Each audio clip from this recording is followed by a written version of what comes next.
each other's views and vote in a republic.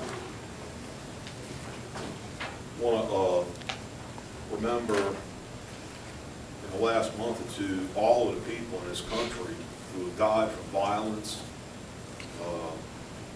Certainly our law enforcement officers around the country. We have a difficult job. And certainly people who also lost their lives around the country. We don't hear about every single one. Help us to be more tolerant towards each other and less divided and come together. We thank you. Amen. Amen. I pledge allegiance.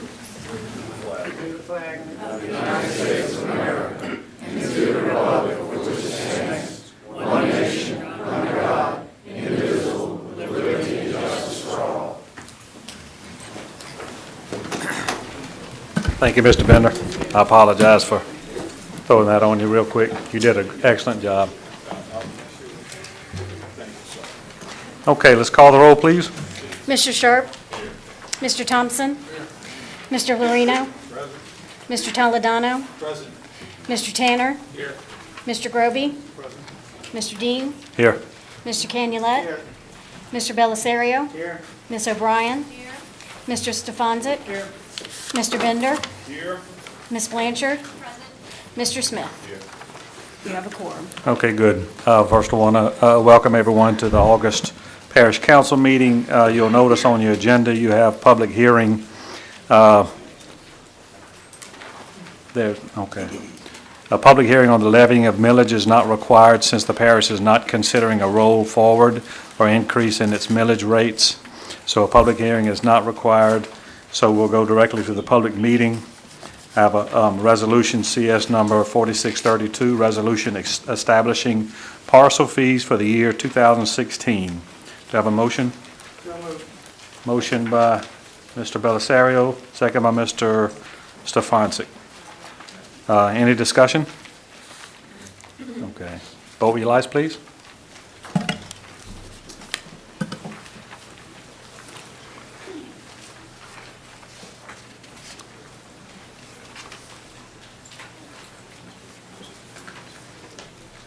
Mr. Bender?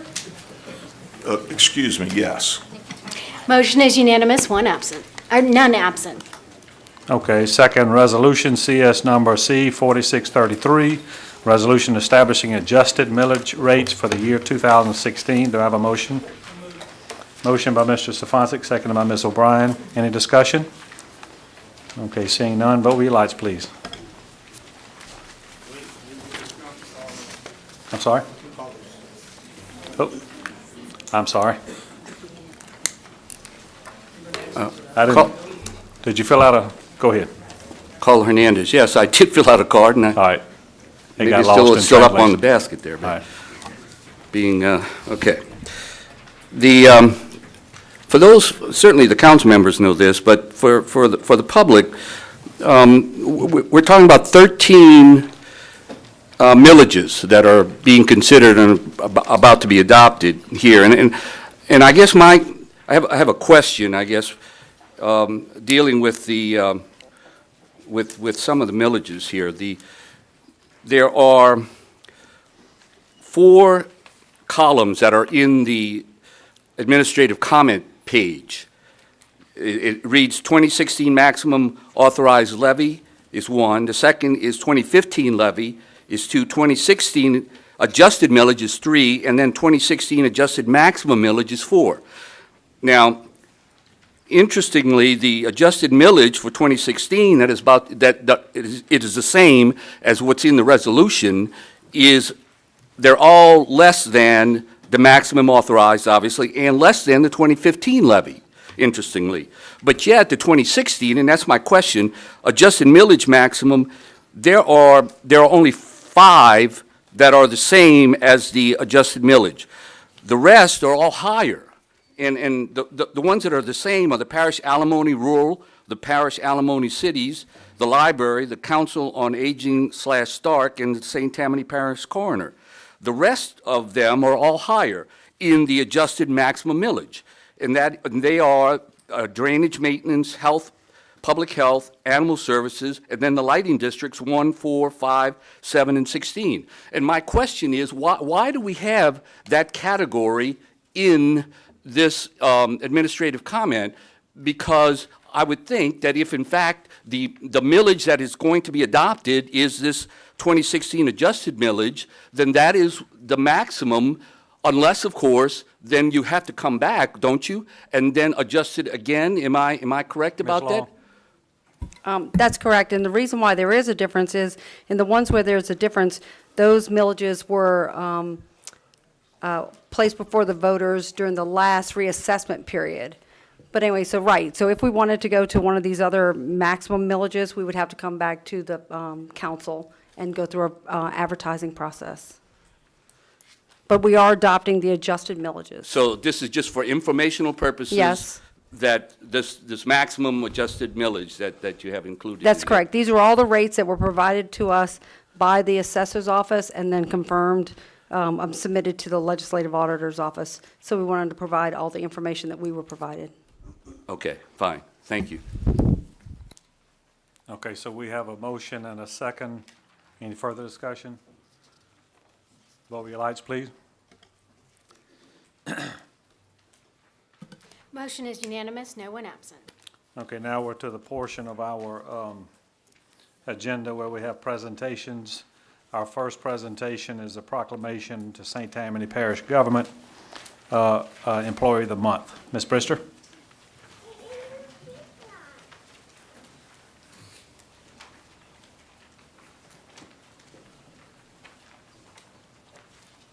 Thank you, Mr. Chairman. I have to tell one very quick story. You'll see in a minute who our employee is of the month. It is Ann Pavlovich, who is my right arm. And we went through the whole 2 weeks of sneaking around, writing this up, that she wouldn't know about it, surprise. because I know what she would say and would want to do. So tonight, she came in to check my stack to make sure I had everything, and there's her name. So she found out about it just a few minutes ago. So she Ann, would cheated. you please come up while I read this?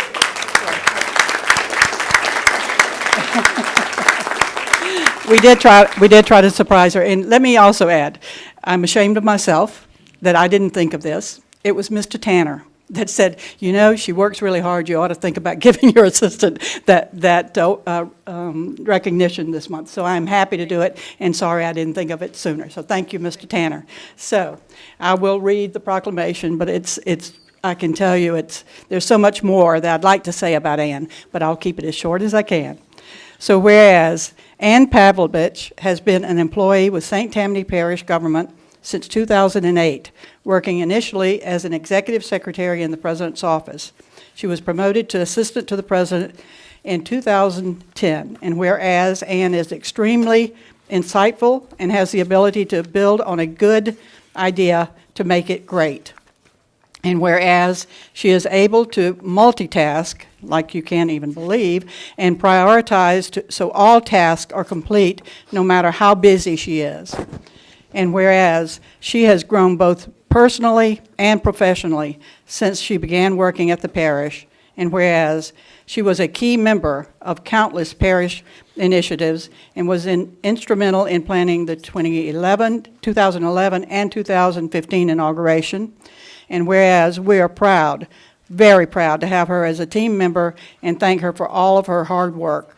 So now, therefore, I, Patricia Brister, as president of St. Tammany Parish, do hereby recognize the hard work and accomplishments of Ann and encourage all employees of St. Tammany Parish to thank her for her contributions and commitment to this parish. Ann, I couldn't do this job without you. Thank you very much.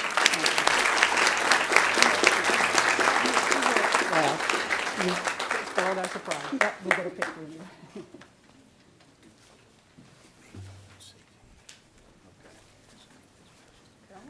Take the cover off.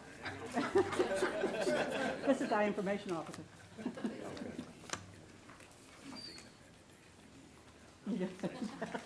Thank you, Ann, very much. Mr. Chairman, are you going to introduce the legislative auditor Yeah. report? Okay.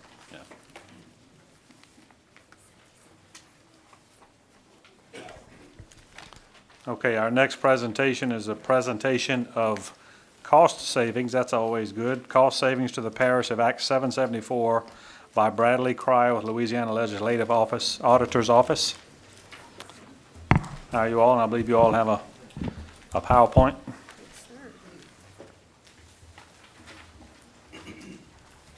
And also, Mr. Chairman, Judy Detweiler is with the presentation also. All right.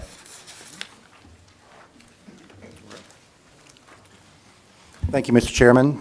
Bradley Cryer with the Legislative Auditor's Office. We want to talk to you tonight about the first year's results of Act 774.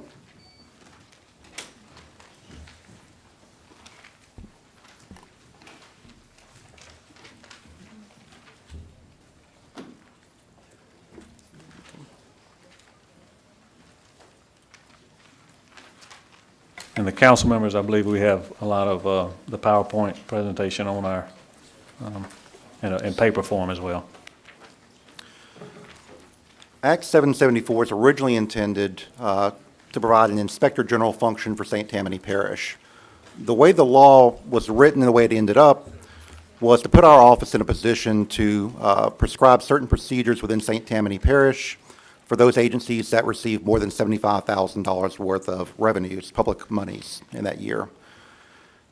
2015 was the first year that we had full implementation, and as of right now, we've received 60 reports, and we've got a number of different things that were found in those reports. In fact, in your packet, you'll have a detailed list by agency that shows the different results by procedural area. I don't have time to get into all those tonight. Most of those were performed by CPAs. However, if you have questions on those, once you've had a chance to look through them, I'll be glad to talk to you offline later this week or even next week to try to work through any issues you have or any questions you may have.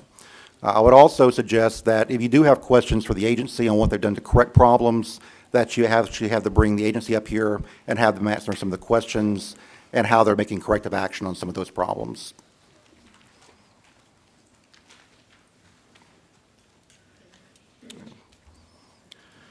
We started off with 119 agencies that report to us from St. Tammany Parish.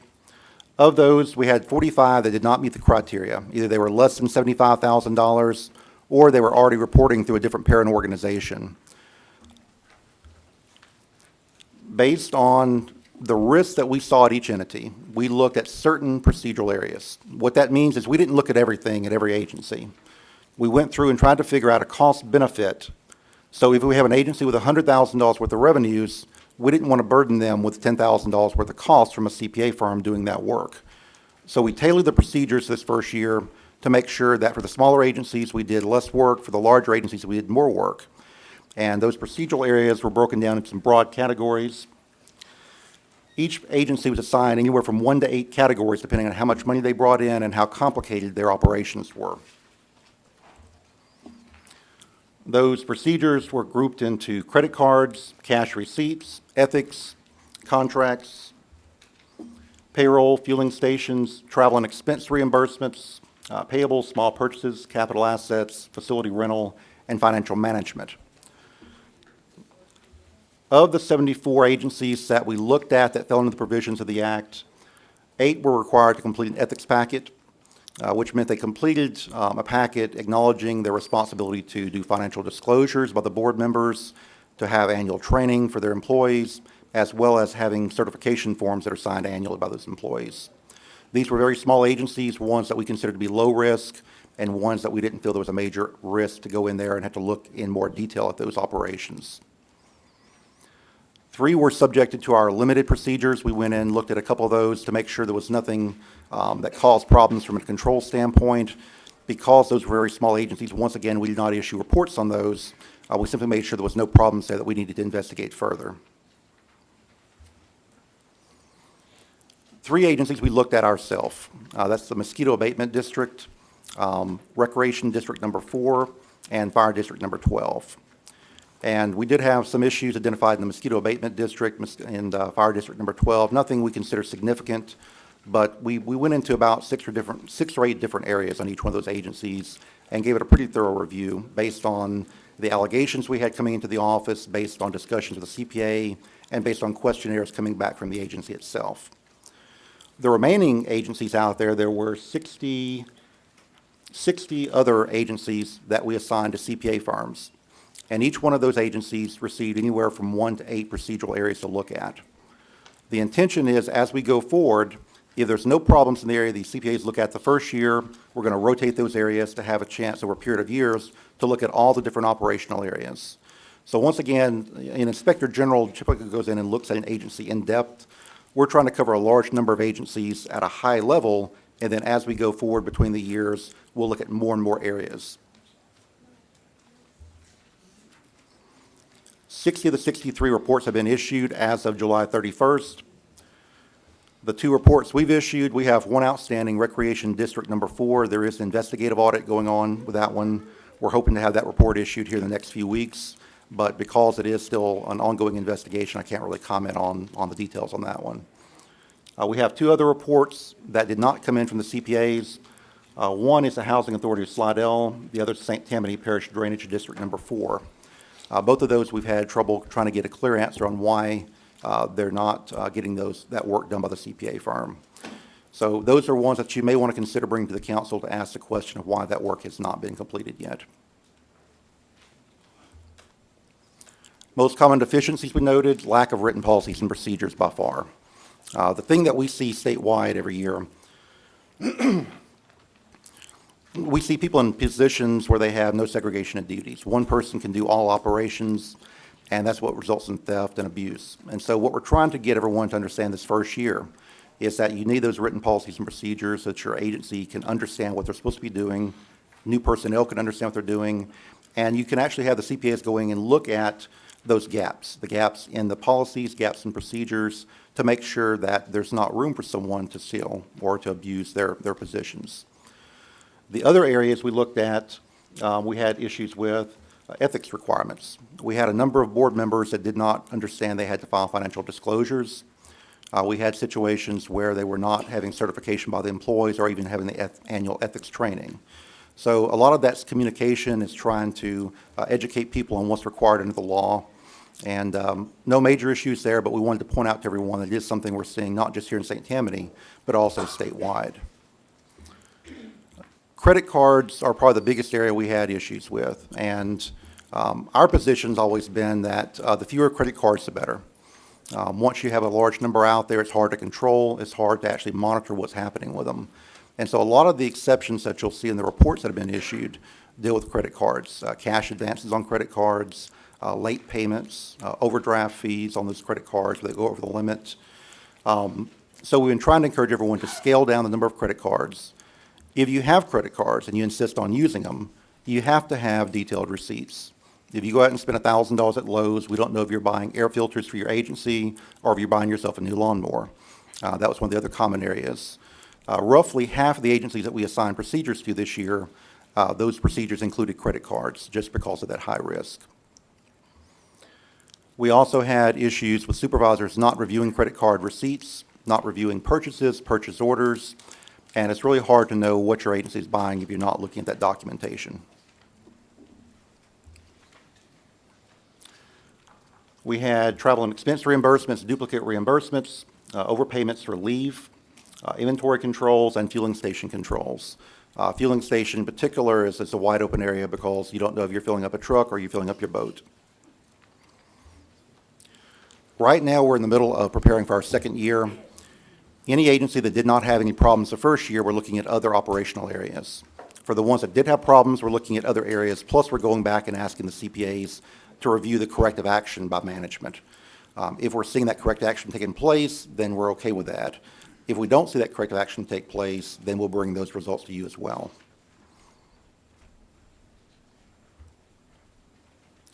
We'll be meeting with CPAs, we'll be talking with the agencies. Right now, we're going through financial reports for the second year. We have drafted agreed upon procedures. We're about to assign the first group to those agencies that have a June 30th year end. So those will be going out. I'm reviewing those now. They'll be going out probably the next 2 weeks for our second round.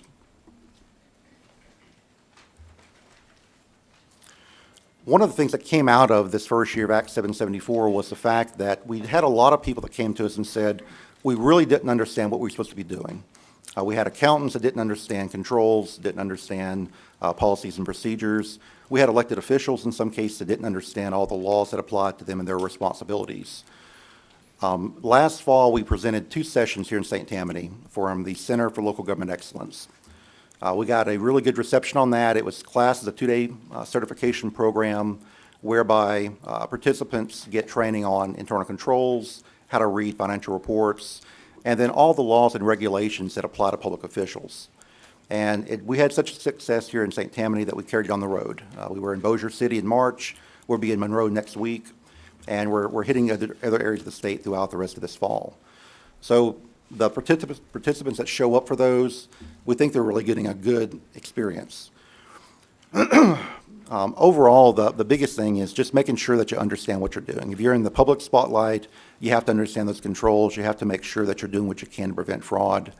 And we have to make sure that you're educated on your responsibilities as public officials. I know I had talked with Judy earlier. You are trying to keep this short and sweet. If you have any questions for me, my contact information is here. Tom Cole's our first assistant legislative auditor, and Judy Detweiler has been our contact person here in St. Tammany.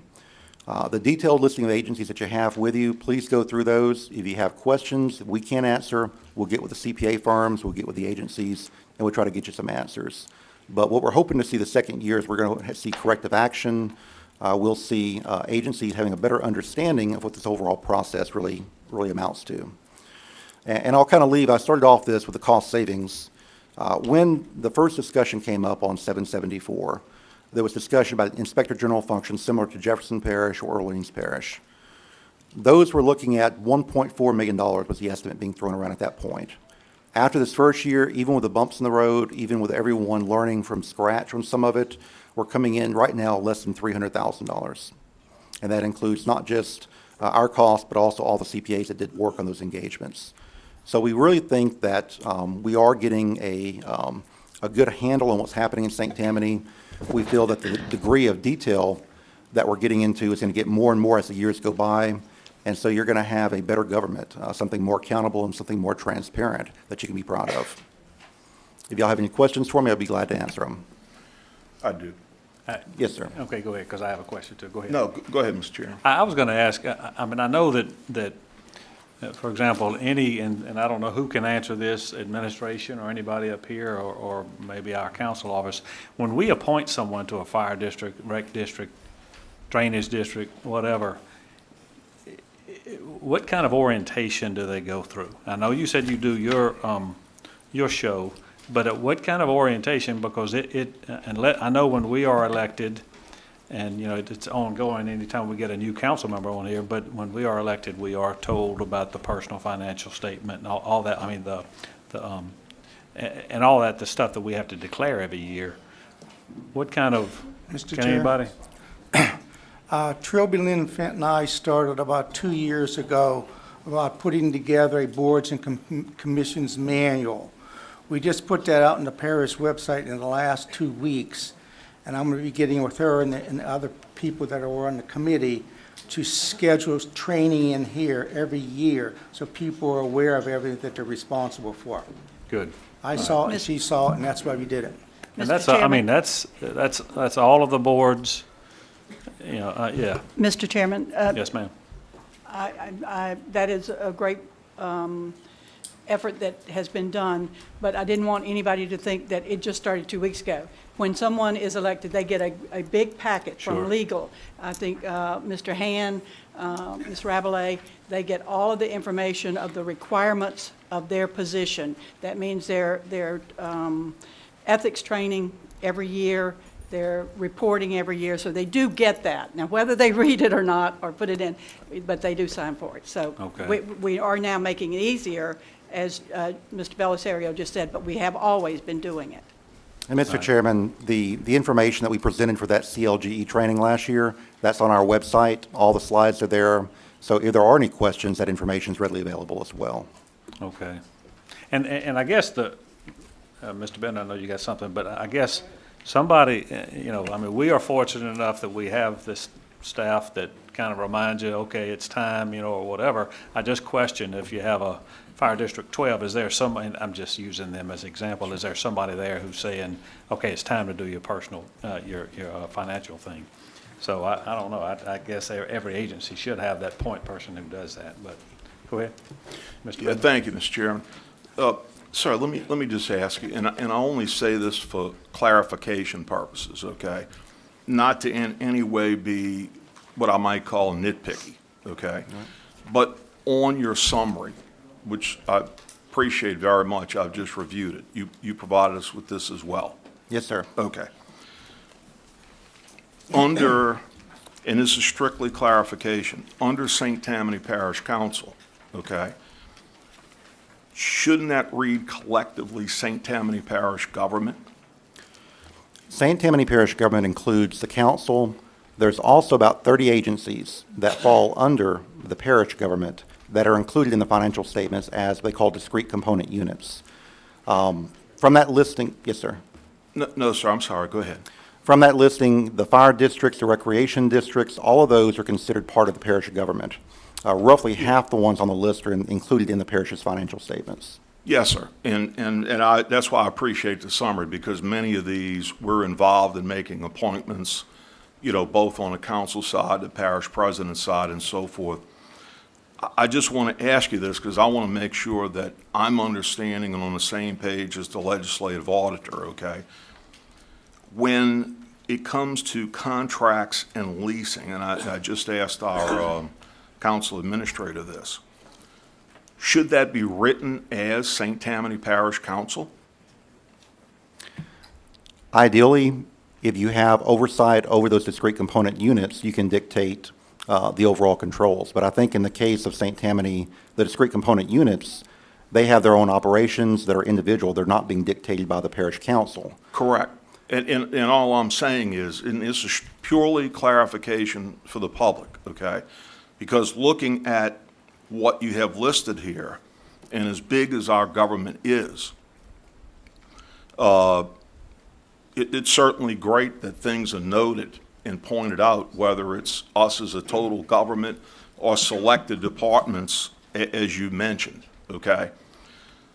But we don't have oversight over the specific, as you just said, specific departments have oversight over what you've mentioned here. That's correct. Okay, so is the term St. Tammany Parish Council still accurate?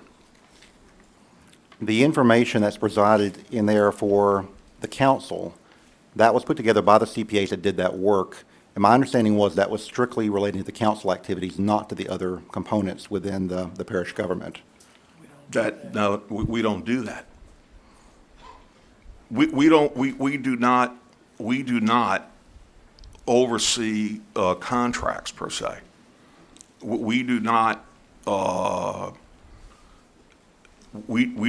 do the things that are listed in here. Again, I'm not trying to be nitpicky. Mr. Bender, I'm Yes, sorry ma'am. to interrupt you, but I would like for Leslie Long to say something here about that too, if that's okay with you, please. Yes. Yeah, just for a point of clarification, as you're saying, Mr. Bender, St. Tammany Parish Council as the governing authority for St. Tammany Parish government. So that is correct, that the departments that administer the transactions for the government are not the council themselves. Is that what you're trying to say? No, all I'm trying to understand is, Ms. Leslie, is I don't have a problem with it being called St. Tammany Parish Council, okay? If it's because we're the governing authority, okay? I just wanted his explanation as to how did they reach that conclusion. I'm not trying to say St. Tammany Parish Administration versus Council. Okay. I want the public and the council to be able to understand, and I think maybe everybody. Is this because we're the governing authority that it's listed this way? The list of items here are for the parish government. Correct. This report was provided today, and we have made comments back to the legislative auditor's office that we feel that they may not have understood the results that were reported by our auditor in our AUP, because we do not believe that, and the auditor has confirmed this to us this evening, that they did not indicate that we had no centralized oversight over contracts. So we're going to work with the Legislative Auditor's Office before this report is final. Ms. Leslie, you're good. I'm recommending you for Employee of the Month right now. Because you just got it. Hey, I'm not shocked either. No. You're good, Ms. She's good. Leslie. And- Thank And you. we are. Thank you, sir. Yes, sir. To carry a little further, we are looking at a couple different things that, it was just an interpretation of what was Yeah. there. And we've been talking with them since we got the report. And Ms. Bristol, understand, that the reason I said I I wasn't being understood. nitpicky, it's I not a understood. matter of blame. It's so that we don't get confusion among ourselves. And so, thank you, sir. Thank you, Ms. Leslie, for your clarification. Appreciate it. Yes, sir. And just to clarify, too, the report we will be issuing is going to be a summary of tonight's presentation with the summarized results, as well as an appendix with all the detailed breakdown. So we're going through confirming with the CPAs to make sure that that information is in fact correct. I think y'all have done a great job in our reviewing it. It's good. All right. Anybody else? Thank you very much. Thank you, We sir. appreciate it. Thank you for the good report. Okay, the next, before I go any further, I want to just recognize somebody who's here, then we're going to go on with our agenda. We have our new, we have a lot of very important people out there. I know everybody's important, but we have our new sheriff in the audience. I wanted to recognize Sheriff Randy Smith. It's good seeing you. I understand you're here for something a little bit down on the agenda, so it's good seeing you. All right, our third presentation, certificate of recognition to the 2016 graduates of Young Entrepreneurs Academy. Ms. O'Brien and Ms. Brister.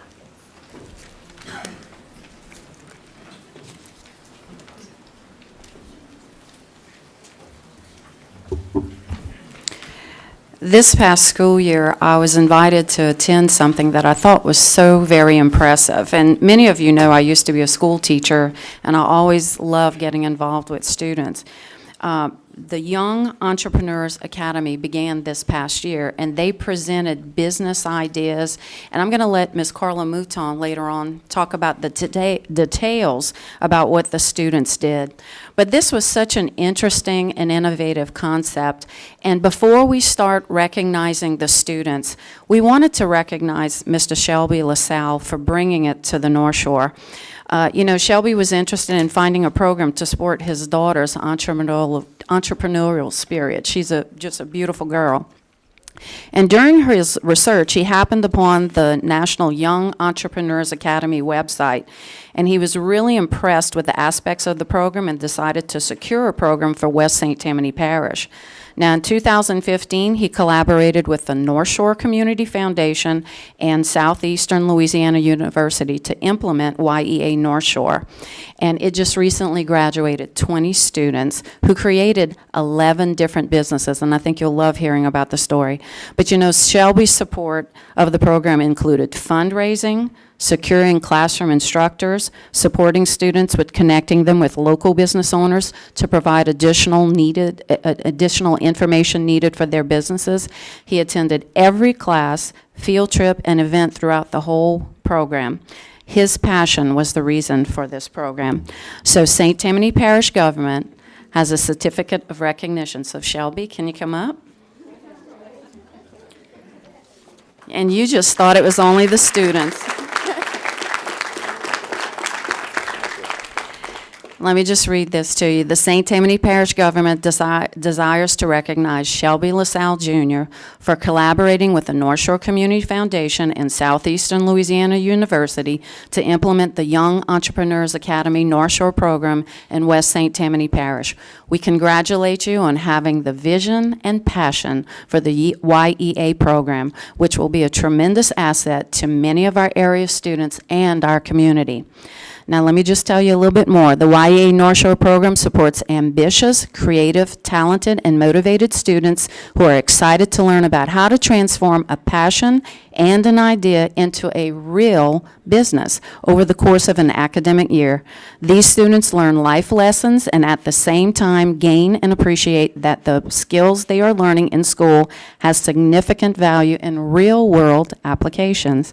So congratulations on an extremely successful first year with the YEA North Shore program. Say thank you. It's the kids that make you look good. But the good news is I got a call from New York today, and I've got the permission to do it licensed and do it parish-wide this year, upcoming year.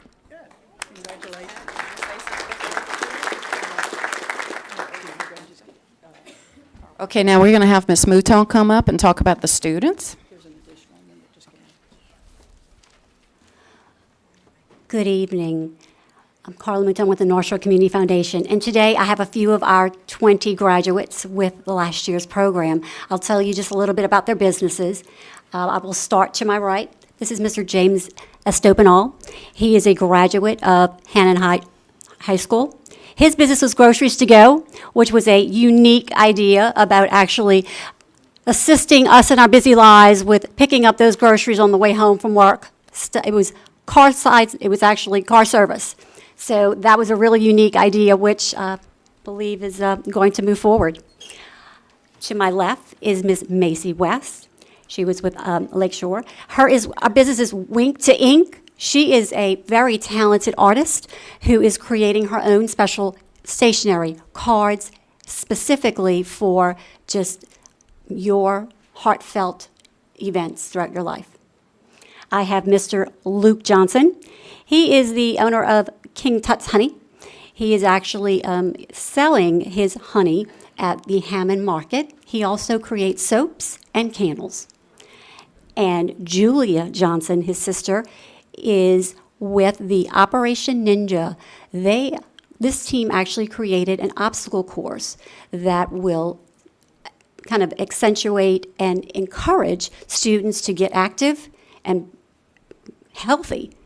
Really unique. It was very simple, basic, but it's more to motivate students to be outside and get into shape. This was a wonderful experience. You do have a packet that was prepared for each of you. I invite you to please look through and read through the other businesses that were created during this program. Also, I have an application. We will be starting another class this year. October 3rd is our first class. So if you know of any student that fits this bill, please pass these applications on. I really hope you do that. And also for the audience, I do have some applications and a basic information about the program to leave. Again, we appreciate your support, and I want to congratulate the graduates that are in front of me today.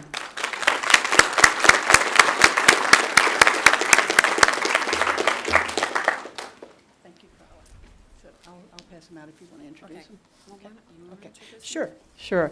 I did attend a couple of the events, and I can't tell you how impressive these young people are. The ideas that they come up with and just follow it through to completion is amazing to me. So first, James Estopanol, as he was introduced earlier. James, congratulations. I think we have a photographer. There he is.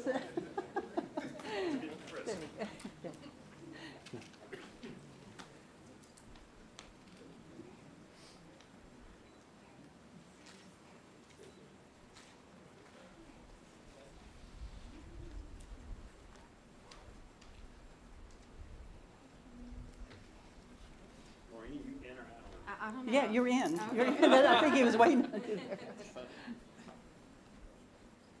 Thank you. Well, stay, hold on, Ronnie, please. We've got more. Sorry. And next is Julia Johnson. Oh. She's small, but she's mighty. That's right.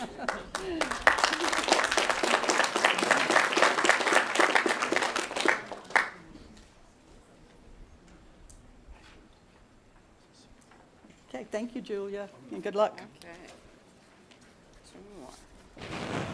Two more. There. Sorry. Luke Johnson. I enjoyed listening to Luke explaining his project too. Honey, and You it did was a- good. It was great. Thank Very you. good.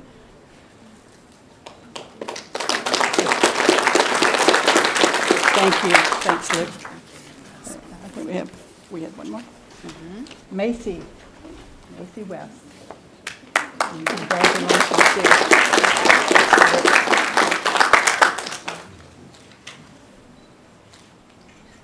Can we get a picture with You want Carla and Shelby and the Carla, whole you group? and Carla and Shelby come up with the whole group.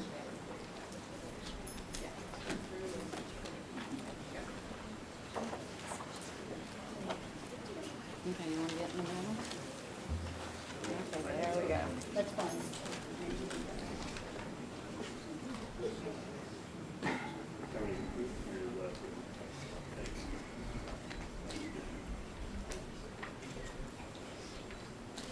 Thank you. Thank you all. Congratulations. You did a great job. My wife's got some money for you Thank by you, the office. guys. She sold some Good new job. stuff here. Good luck. Thank you.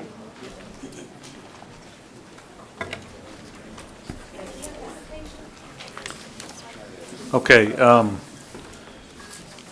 I understand that the number 4 presentation, Mr. Rivera is not here tonight, so we're going to push that to another evening. However, I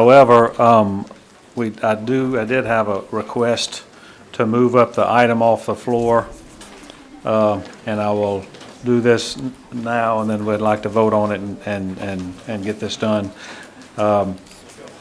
Resolution to acknowledge the retirement of the Director of Engineering and to approve appointment of Donna S. Odell as Interim Director of Engineering. So I'd I'll like make the to motion to open the floor. have a motion by Mr. Belisario to open the floor, seconded by Mr. Canulet. Any discussion? Okay, vote with your lights, please. Motion is unanimous, no one absent. Okay, then I'll restate what we're doing here. There's a resolution to acknowledge the retirement of the Director of Engineering and to approve appointment of Donna S. Odell as Interim Director of Engineering. Do I have a motion to, who said that? Mr. Belisario, seconded by Ms. O'Brien. Any discussion? Do you want to say something? Yes, I would like for Ms. Odell to please stand so everyone could recognize her. We are so happy to have her and her years of experience. She's just been terrific since she has come, and we really appreciate her stepping up in this interim position. So they're doing great. Thank you, Donna, very much. Good. Thank you, Mr. Chairman. Welcome. Okay, vote with your lights, please.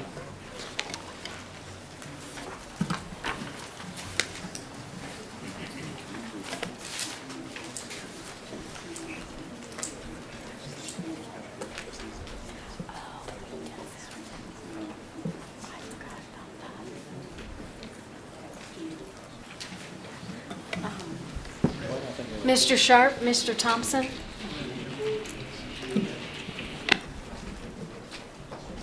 Motion is unanimous, no one absent.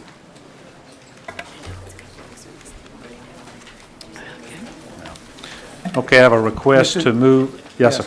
I make a request to move up under appointments, under the appointments at the back. Where is it? Item 2 on the appointments for the 6 members of the Communications District. We have 3 people that are on the council, but 3 other individuals whose agencies have already submitted letters for the people to be appointed, and they can't move on until we start serving, until we go through this process. So I've made the request to move it up. Okay, I have a motion by Mr. Belisario, second by Mr. Stefancic to move that item, that appointment item up. Any discussion? Okay, vote with your lights, please.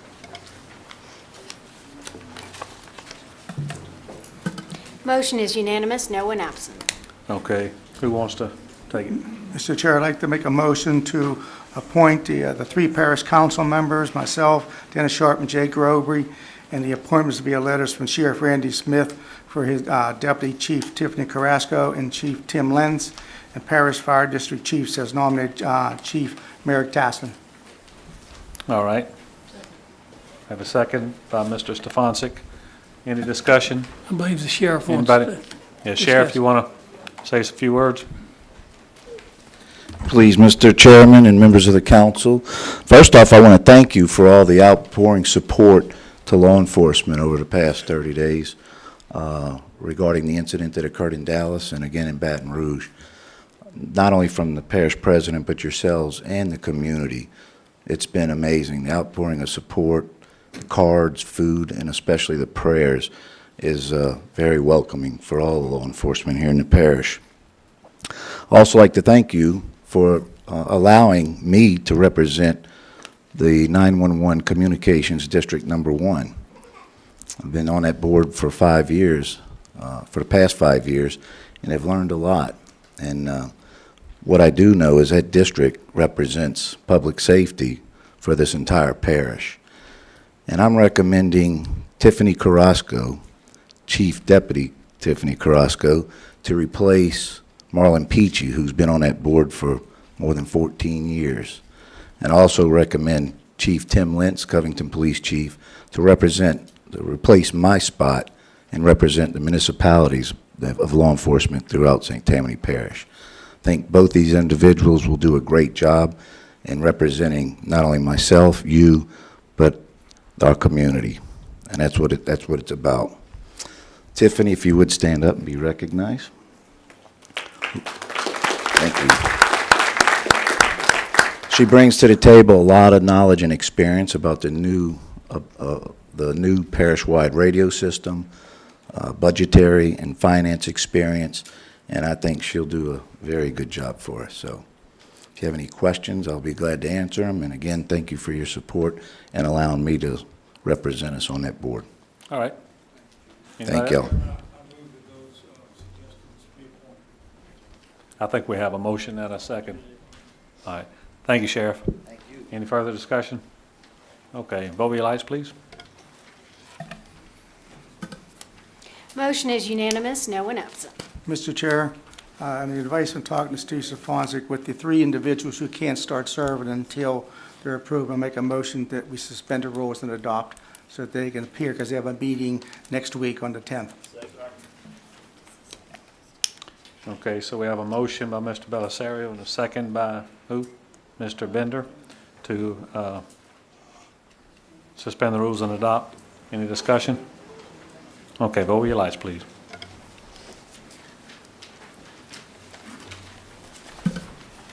Motion is unanimous, no one absent. All right. Next item, or next portion of our agenda is a consent calendar. Any items not pulled from the consent calendar are automatically approved in whole by one vote. Items pulled from the consent calendar are discussed and voted upon individually. Before I go any further, are there any items, anybody on this council? I'll tell you what we have to pull and then I'll ask. Under items that have already been asked to pull, ordinance for introduction, we have number 2, which is 5620. We have number 5, which is 5644.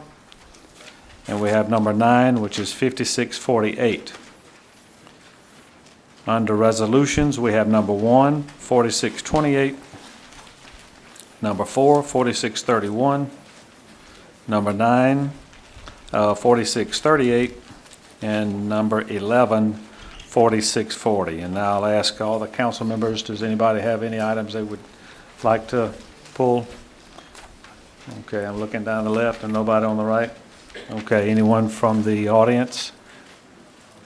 Okay, so do I have a motion to accept the consent calendar? moved. Motion by Mr. Stefanczyk, seconded by Mr. Canulet. Any discussion? Vote with your lights, please.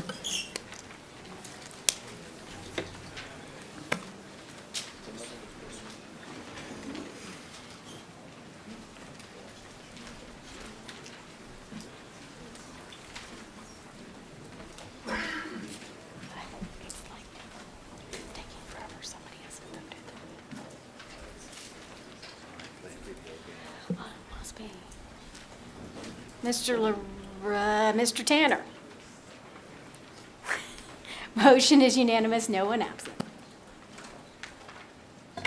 Okay, first item requested to be pulled was item 5620, ordinance amending the Code of Ordinances to establish a program that addresses stormwater and non-stormwater discharges. Mr. Stefanski. Yes, Mr. Chairman, I have placed a copy of the new ordinance to substitute for that in front of everybody. We have had discussions with all the people that had, that wanted to provide input into that, and the ordinance has been modified accordingly. And so I would like to move to introduce the new 5620, a substitute motion to introduce the new ordinance, All right, so we have a motion. to replace the one that's on there. And second by Mr. Canulet. Any discussion? Yes. Mr. Tanner? What are the changes, Mr. Fonz? Well, there- Well, let me just say this. What are the changes, and does the administration agree with them? yes, That's all, I don't need to. yeah, everybody agrees, including you. But move to introduce. Move to introduce. There were very, very slight changes, just some wording, Right. so we're very happy. Mr. Chairman, I move to introduce. Okay, and I have a second by Mr. Tanner even. All right. Okay, let's see. Item number 5, ordinance calendar number 5644, ordinance to amend ordinance section 2-092-00 of the St. Tammany Parish Code of Ordinances for the reorganization of the parish legal department. I have some cards to speak, 1, 2, 3, 4, 5 cards. Please be aware that you get 2 minutes apiece. Also be aware that all of this subject is under litigation and cannot be discussed by the council under our attorney's suggestion. So I have General Ernst, Mr. Ernst.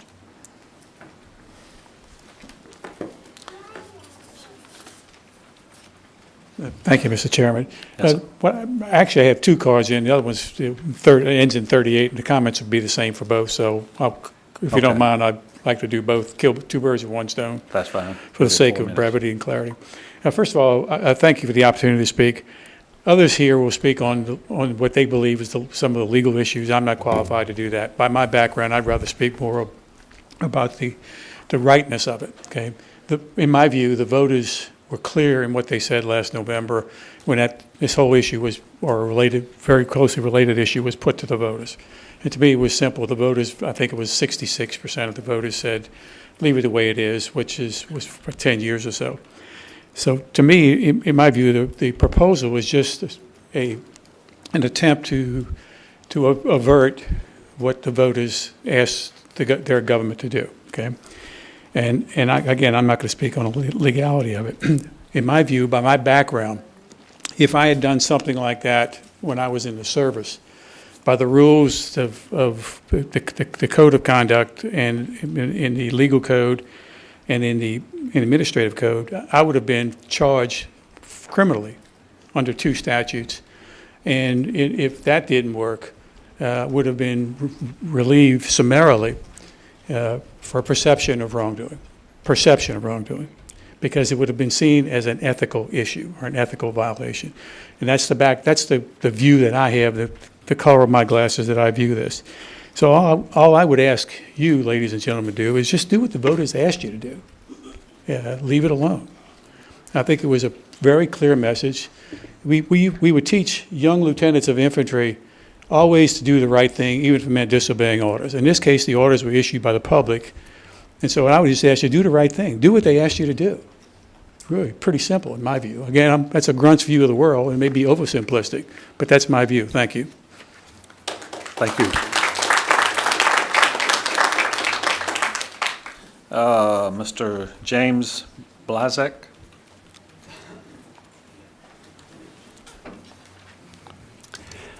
And I'm sorry, tell us where you live too, I'm sorry. Pardon? We'd like to know your name and.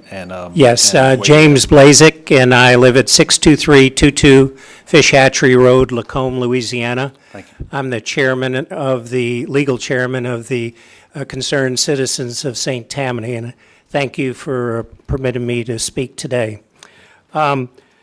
Just 3 basic points that I have on this resolution, and I, like General Ernst, would like to address not only 5644, but 5368 if you would, and that would shorten, I think, the time that we make the presentation. I would ask this body at this time to defer this vote for the very specific reason that Judge Marion Edwards, who has been specially appointed by the courts to come in, he was a district court judge and then a Fifth Circuit Court appellate judge, to come in and decide this issue that you're putting up for proposal for an ordinance. I understand that hearing is going to be within the next several weeks. And so I think the timing of this is inappropriate and kind of a slap in the face of the court that has spent a lot of time looking at this matter, I think, since maybe March. And it's set for hearing this month. So I would ask you to seriously consider deferring this matter until that time. Like General Ernst, the people spoke on this on November the 11th overwhelmingly, and I would ask you to consider that.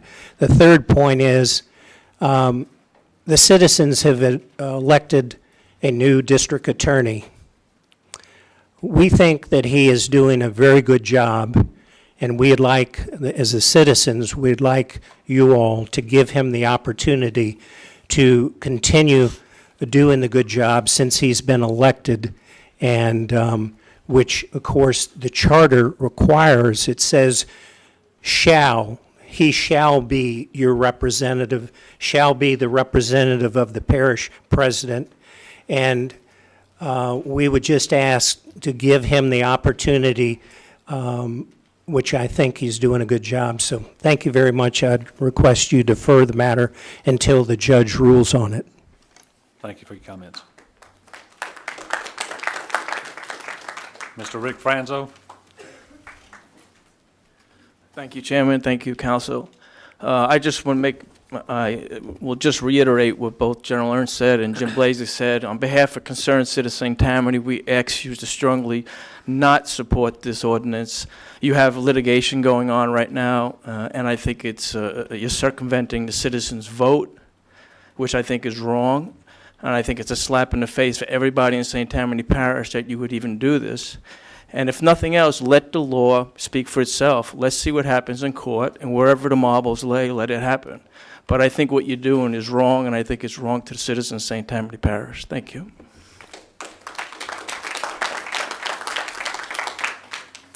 Okay, Mr. Kevin Coleman. I'll just follow up on what has already been said. Kevin Coleman, 111 Chinchuba Gardens Drive, Mandeville, Louisiana. The charter, section 4-03 of your charter says legal department, and it says your legal department is the district attorney. That this body knows that that's what it said was evidenced and affirmed by the fact that you put it before the voters to change the charter last November. The voters said no. You know what it says. This attempt to run around what the voters said, I'll repeat, it is a slap in the face, would be a slap in the face of the voters. It will be an insult to Judge Marion Edwards, who has been specially appointed by the Louisiana Supreme Court to decide this very matter that's been presented. Anyone, and by definition, betrayal of a trust or confidence, a breach of faith. That is the first definition of the word treason. You all took an oath of office to uphold not only the Constitution of the United States and the laws of the state of Louisiana, but the charter of this parish as well. Your legal department is the district attorney. Thank you.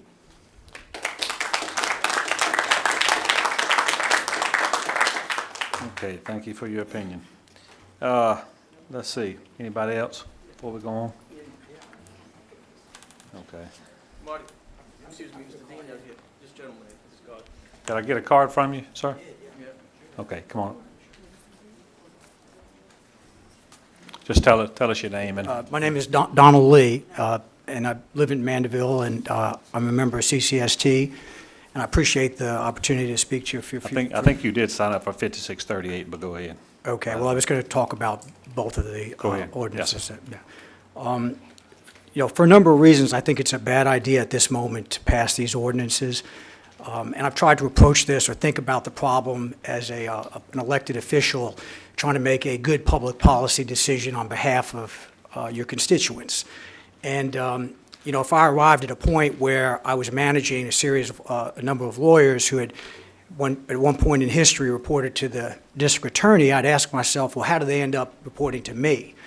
And it seems to me, and I'm no expert in this, but from what I gather, the previous district attorney was, you know, through mismanagement and neglect, over a period of time, he ceded his authority over these lawyers to the council and or to the president of the parish. But he didn't offer any formal, rational public declaration about why it was in anybody's best interest for these lawyers to be moved under you all's supervision, right?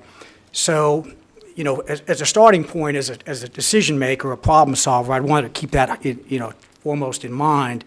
You know, you all, you know, it'd be nice if you could work it out, you know, with the DA in a way that was in everyone's best interest. But, you know, you put it to a vote, and the parish residents voted against amending the Home Rule Charter. There's a lawsuit pending. You know, I don't know what a court's going to do in fact, but given the history of how these, where these DAs were, assistant DAs were hired, it's highly likely that the court will find that the state law and the Home Rule Charter militates that, or, you know, is in favor of these lawyers reporting to the DA and the DA being responsible for the civil legal affairs of the parish. And so introducing these ordinances now, you know, it adds more complexity, more contentiousness, and more expense to parish residents. So I would urge you to take a different tact. And, you know, if you really want to accomplish your goal, you ought to sit down with the DA and say, look, your primary mission is the criminal law, and is the criminal law, and figure out some empirical data, right? Develop some empirical data about at what point does the civil legal matters in this parish become so complex and so voluminous that it, you know, for a DA to handle it would somehow subvert his or her mission from criminal focus. But I don't get the sense that you all are engaged in that kind of intellectual, rigorous thinking. You just kind of want what you want. And that's very troubling, so. Okay. Yeah. Thank you. Thank you.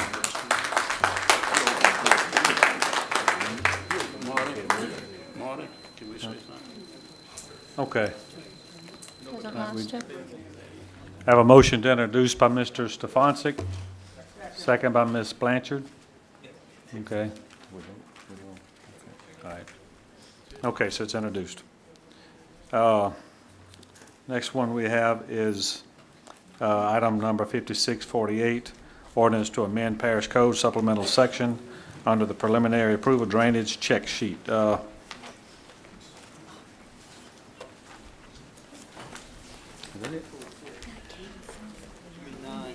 Okay. This was, is huh? Hang on. Okay, maybe she got the wrong one. Is Ms. Stevens in? Mr. Belisario? If I remember from the agenda review last week, this was brought up because of a fee that needs to be removed from the particular checklist. It should have never been there because it's covered under another ordinance. That's the basis of this one here. Okay. So are you making a motion to remove it?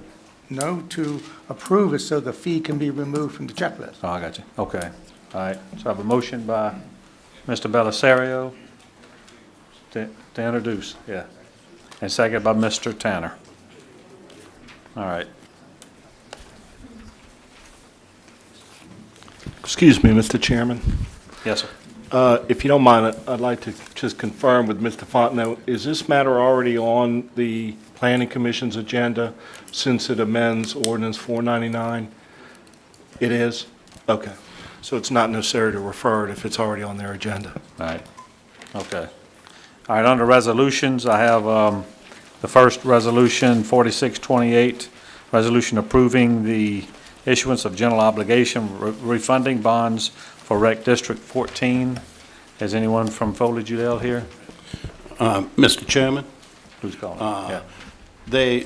We had a nice discussion at the agenda review, and they asked, if they had to come. I said no. Good. I said, and everybody was favorable with it. So we had a very good, I move that it's adopted. Okay, motion to introduce, second by, okay, Mr. Groby. All right. Okay, resolution 4631. Okay, we do have to vote on that one. All right. So I have a motion by, Mr. Lorino, second by Mr. Groby. Any discussion? Vote with your lights, please.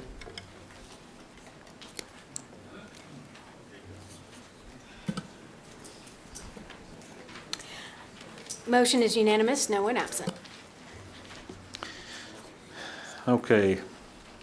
Number 4, under resolution CS 4631, resolution to authorize the office of parish president to obtain special counsel for economic development matters. Do I have any cards? Second. Have a motion, who was that? Mr. Belisario, seconded by Mr. Stefanczyk. Any discussion? Further? I'm pulling the ones that were asked to be pulled. Yeah. Yeah. So I have a motion and second. Vote with your lights, please. I have a question before we vote, Chair. I have a quick question. Okay. The special counsel for item number 4, is that like for contractual? Go ahead. I apologize. Is that for contractual obligations and stuff like that? The special counsel on item number 4? Yes, sir. So the special counsel is to advise the administration with respect to economic development districts that are existing in the parish, and with respect to activities in those districts and what the state law provides as permissible activities within those districts. I might add, these are the districts that the council passed, I believe, last year. Yes. Thank you. Okay. Vote with your lights? No? Okay. Motion is unanimous, no one absent. Okay. Next item, Resolution CS 4638, resolution creating the Safe Haven Advisory Board and appointing its initial members. We need to pull and amend. Yes, Mr. Chairman, if we could just add number 9 under the members of the Safe Haven Advisory Board and add St. Tammany Parish District Attorney or designee. Okay. All right. So we have a motion to amend. Motion to amend. Well, by Mr. Tanner, second by Mr. Groby. Any discussion? Any discussion? Vote with your lights, please, to amend, adding St. Tammany Parish DA, or as designee. Motion is unanimous, no one absent. Okay, Move to now we'll adopt. go ahead and have a motion to adopt by Mr. Stefanczyk, second by Mr. Belisario, to adopt as amended. Any discussion? Okay, vote with your lights, please.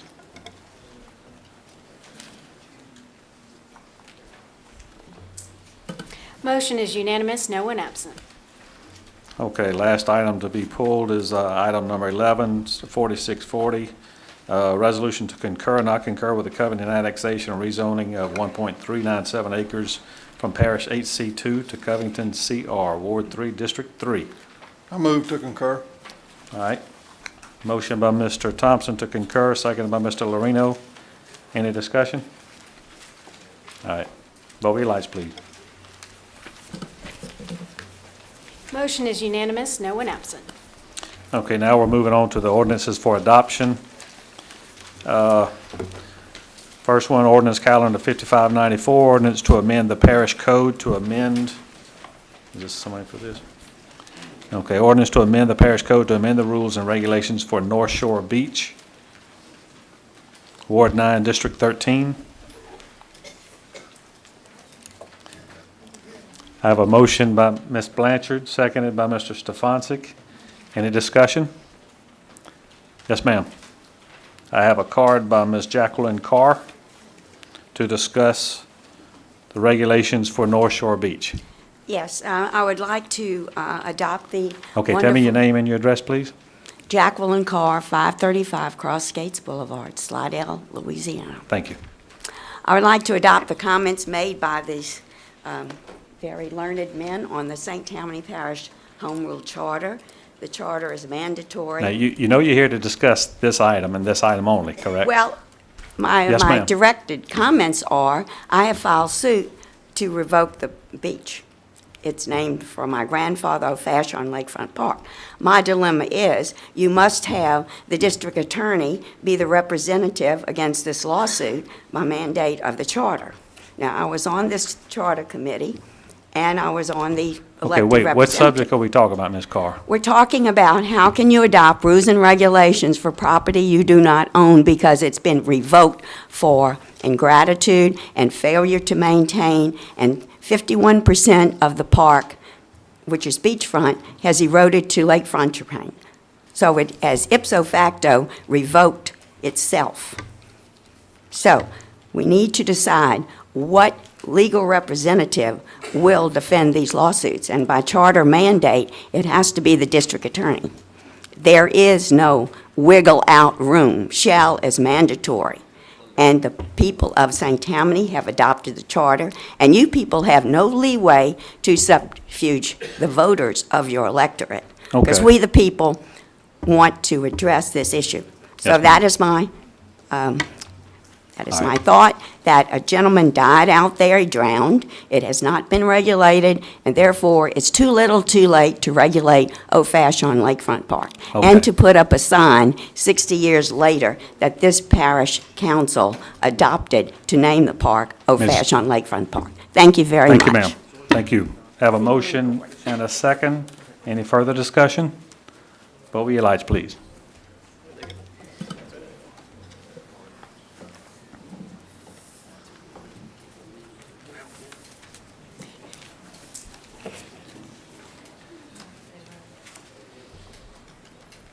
Motion is unanimous, no one absent. Okay, second item, ordinance to extend for 6 months a moratorium within a defined area within unincorporated boundaries of Ward 3, District 5. Mr. Taladano?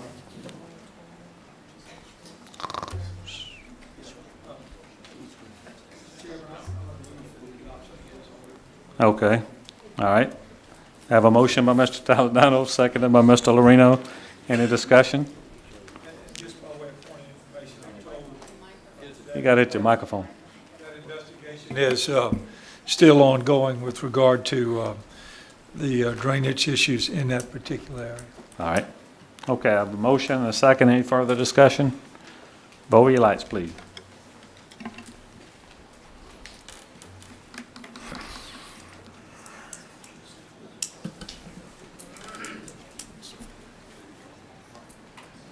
There it is. Motion is unanimous, no one absent.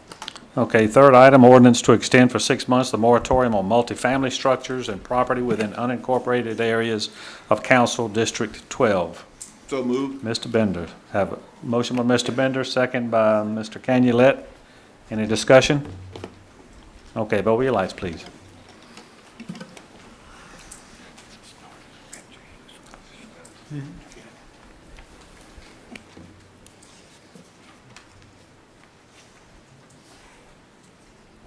Does everybody vote?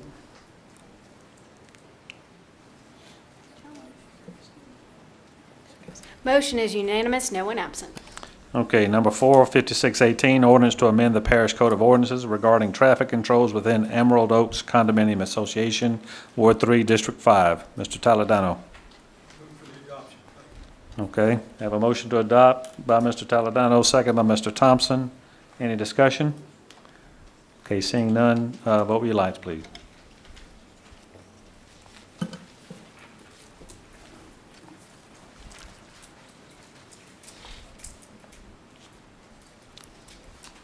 Mr. Lorino, Mr. Bender.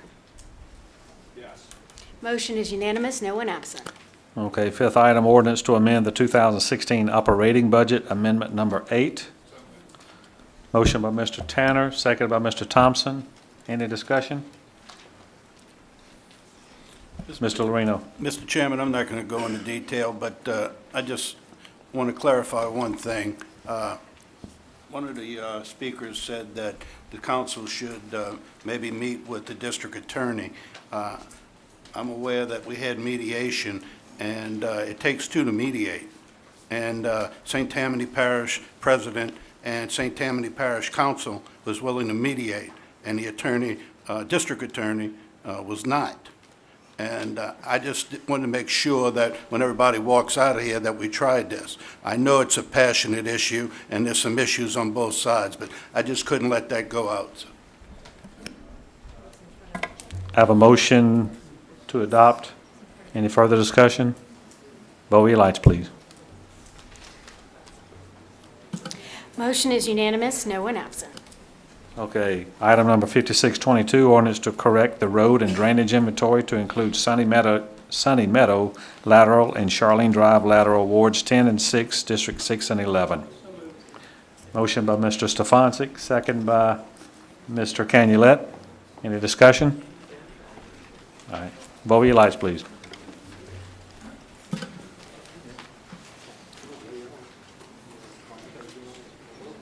Motion is unanimous, no one absent. Okay, ordinance calendar number 5623, ordinance to establish a no parking zone within North Point Business Park, Ward 1, District 3. Mr. Thompson. So moved. Motion by Mr. Thompson, second by Mr. Lorino. Any discussion? Vote with your lights, please. Motion is unanimous, no one absent.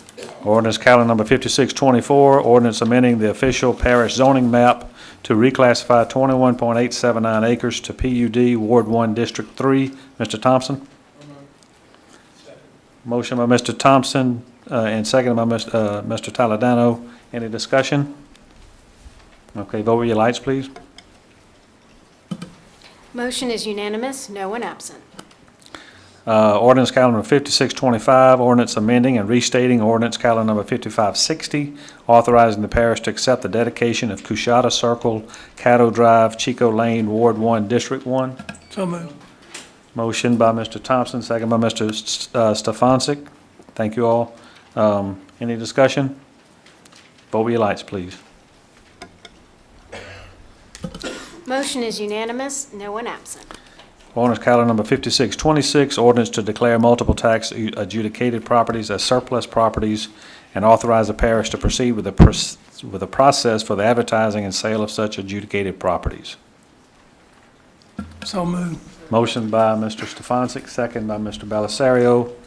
Any discussion? Mr. Chairman, just quickly, and administration's doing this, and we've got a company that's doing this. I would hope that they would put something out on our website that tells people what's going on and how to get to this.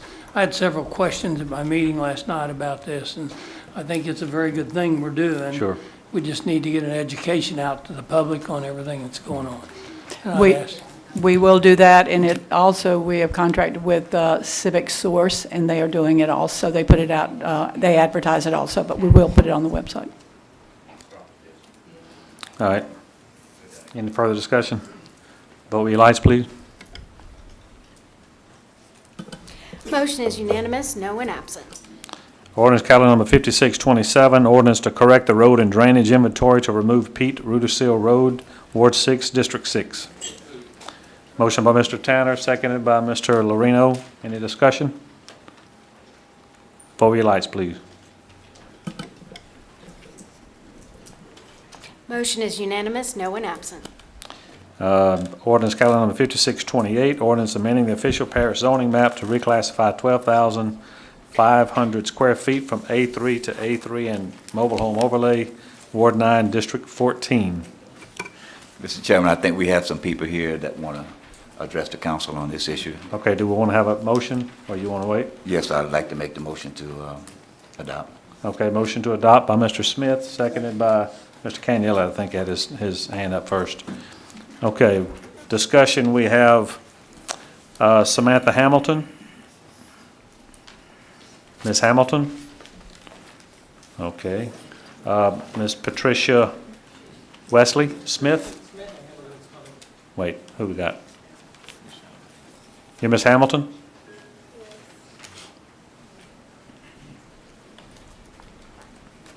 State your name and tell us your address, please. Samantha Hamilton, 568 Beechwood Drive. Okay. You have 2 minutes to discuss. Basically, what I'm doing is trying to own property for the future for me and my 3 kids. And this property seemed like the best one and the cheapest one that I could afford. So that's what I'm really trying to do. Okay.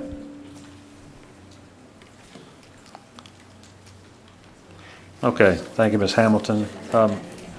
Ms. Wesley Smith, Patricia Wesley Smith. State your name and your address, please. Yeah, my name is Pat Wesley Smith. I live at 36420 Donis Drive, Slidell.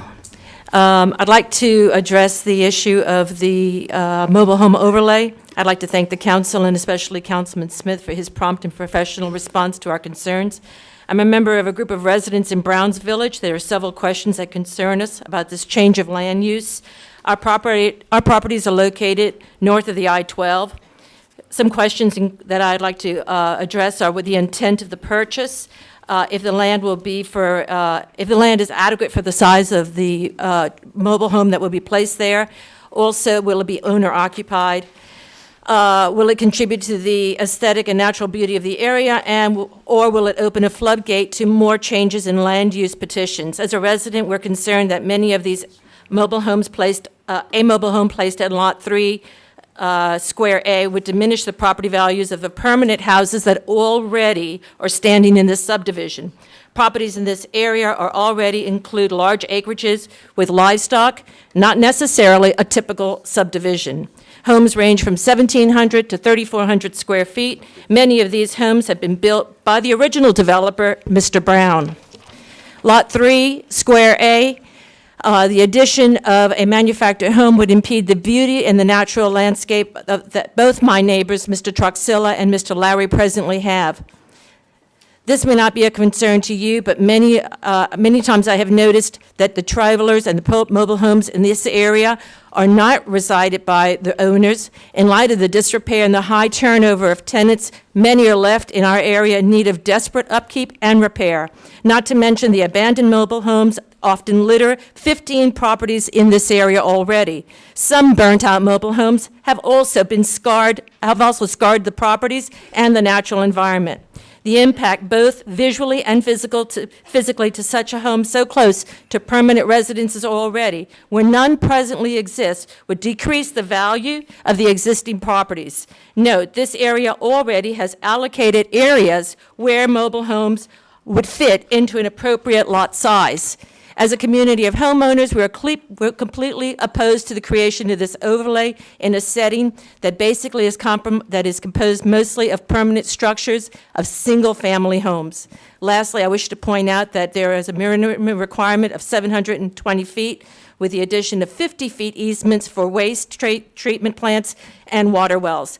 An addition of a waste treatment plant may impinge or possibly be detrimental to the existing wells that already exist in this area. I'd like for you to not adopt this resolution. Thank you.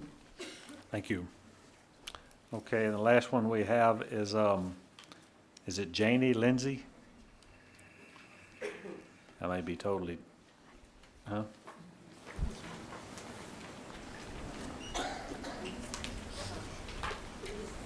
Hello. My name is Jamie Lindsay. I live at 81116 Highway 1083, Bush, Louisiana, 70431. I'd like to thank the council for considering this piece of land. I'm very happy to try to make Miss Samantha Hamilton a homeowner. I'm very proud that she's trying to better herself. Browns Village Road ends at a subdivision that is zoned for mobile homes, all to the right side of the road. Browns Village subdivision turns at Danya, and the area that she is talking about, where all the homes are to the left of Danya, okay? I have pictures of the neighbors. If you're standing in front of the piece of property, to the right, this is a metal gated fence-like thing that looks like it's being used for commercial storage, okay, with a gate there, and overgrown weeds and so forth. And on the other side of the street, in the subdivision that she's talking about, it looks just, this man's property looks just like this. To the left of the piece of property, if you're standing in front of it, is this overgrown bunch of weeds and an old fence right there. Directly behind the piece of property is a brick home, but the brick home does have a car, and you can't tell from this picture, but please go by it. It is a car that is inoperable, and this house is in disrepair. It looks like it hasn't been painted in about 15 years. This piece of land right here, it is the highest and best use for this piece of land. And I would say that only the lots on Browns Village Road are suitable for mobile homes. Anything to the left in Browns Village subdivision, I would say is only useful for houses. Okay. As of right now, West Morgan subdivision, directly across the street, okay? Another subdivision, Morgan subdivision, Slido Ozen Heights further up, are all zoned for mobile homes. Mr. Lindsay, you need to wrap it up, please. I'm sorry, sir? You need to wrap it up. You have 2 minutes. You had 2 minutes. You're over Yes, your sir. 2 minutes. What I'm saying is, this property being that it's on the road that goes into the dead end and doesn't affect Browns Village subdivision, that is to the left, I ask the council to please approve this. Thank you. Thank you. Okay, I don't believe we have any more speakers. Mr. Smith, you have a comment? Thank you, Mr. Chairman. We have, as we have tonight, looked into this matter very, very cautiously and with great concern for both parties. And at the end of the day, when we considered the fact that in St. Tammany Parish, there is a significant deficiency in affordable housing for our workforce that we're trying to maintain here in St. Tammany Parish to complement our economic development plans as well. As a matter of fact, there are about in St. Tammany Parish 7,000 renters who are burdened with about 35% of their income going toward housing. When we look at the fact that the average affordable house in St. Tammany Parish is about $130,000 to $170,000, we realize that in the parish we just have not adequately addressed affordable housing for our workforce that we're trying to maintain here in the parish. And so as I look at these things and I looked at the community that this proposed mobile home overlay is being planned for, this person that's applying is a owner-occupied applicant, and I counted at least 6 mobile homes already in one street of this subdivision, and that's the street that is on the south side of the street where this proposed mobile home is going to go. So all of those factors for me were compelling for me to decide to support the adoption of this ordinance. Okay, so I have a motion and a second. Any further discussion? Okay, vote with your lights, please. Motion is unanimous, no one absent. Okay, ordinance calendar number 5629, ordinance amending the official parish zoning map to reclassify 80 acres from A2 to CB1 and rural overlay, Ward 9, District 14. Mr. Smith, so move. Have a second? Second by Mr. Belisario. Any discussion? Okay, vote with your lights, please.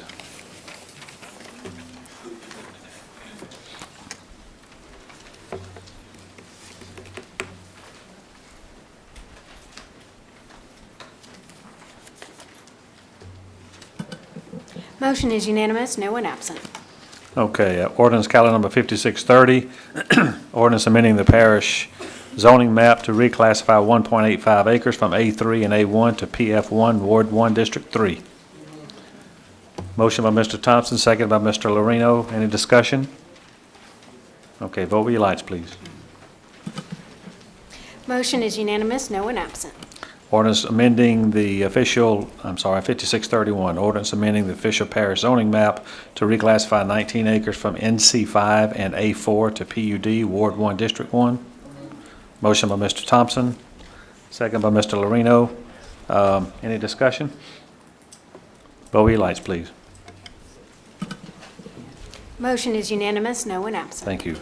Item 16, 5632, ordinance amending the official parish zoning map to reclassify 1 acre from A4 and HC2 to PF1, Ward 9, District 11. So moved. Motion by Mr. Stefanczyk, second by Mr. Belisario. Any discussion? Okay, vote with your lights, please. Motion is unanimous, no one absent. Ordinance calendar number 5633, ordinance amending the official parish zoning map to reclassify 1 acre from A1 to A1 and mobile home overlay, Ward 2, District 3. Motion by Mr. Thompson, seconded by Mr. Lorino. Any discussion? Okay, vote with your lights, please. Motion is unanimous, no one absent. Ordinance calendar number 5634, ordinance amending the official parish zoning map to reclassify 17.15 acres from A2 to HC2, Ward 5, District 6. Mr. Tanner? Motion by Mr. Tanner, seconded by Mr. Groby. Any discussion? Okay, vote with your lights, please.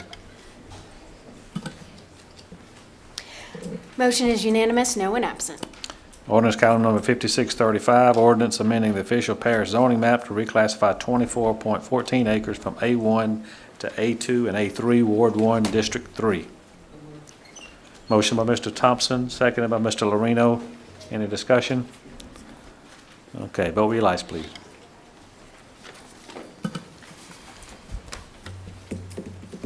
Motion is unanimous, no one absent. All right. Ordinance calendar number 5636, ordinance amending the official parish zoning map to reclassify 9.1 acres from NC5 to A5, Ward 1, District 1. Motion by Mr. Thompson, seconded by Mr. Sharp. Any discussion? Vote with your lights, please.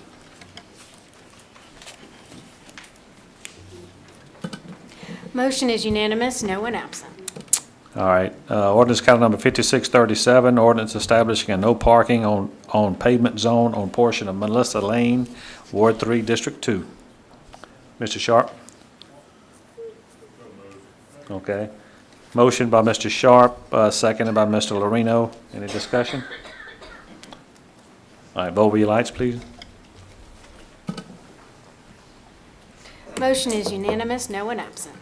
All right, ordinance calendar number 5640, ordinance to impose a 6-month moratorium on property in the area known as Tammany Terrace subdivision, Ward 3, District 2. I think we have... 5638. I'm sorry. Let's go back to got a little- 38. Got a little anxious there. Ordinance calendar number 5638, ordinance to amend the St. Tammany Parish Code of Ordinances, Chapter 2, Administration, Article 3, Parish Council, to add a new section entitled Council Personnel. So moved. Motion by Mr. Stefanczyk, second by Ms. Blanchard. She had her hand up. Okay. Okay. We do have cards, but I know some of them are the same. Is that everybody? Okay. What I'll do is I'll read your name, and if you still want to come up, Donald Lee, Kevin Coleman, Rick Franzo, Mr. Blazek, Carl Ernst. Yeah. Yes, sir. Yes. I would, State your again, name on and your behalf address, of please. CCST, Rick Franzo, on behalf of CCST, I And your again... your address is? Lacombe, Louisiana. All right. It's a big Okay. city. Yeah, big city.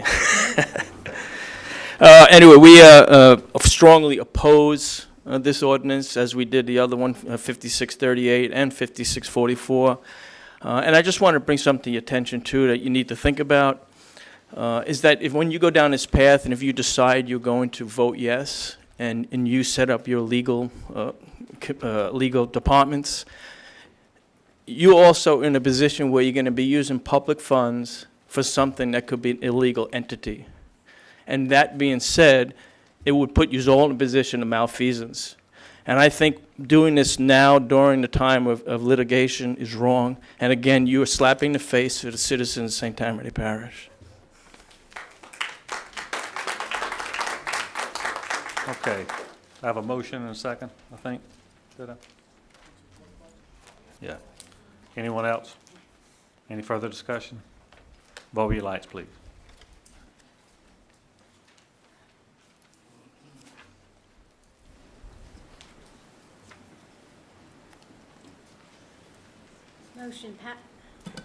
Motion passes, 12 yeas, 1 nay, 1 abstention. All right, let's see. Now, 5640, ordinance to impose a 6-month moratorium on property in the area known as Tammany Terrace subdivision, Ward 3, District 2. We do have some speaker cards, I believe, on both of these. This one and this one, they have people include their name for the time to speak. Wait, what? She wants to donate her time to Cherie Barber.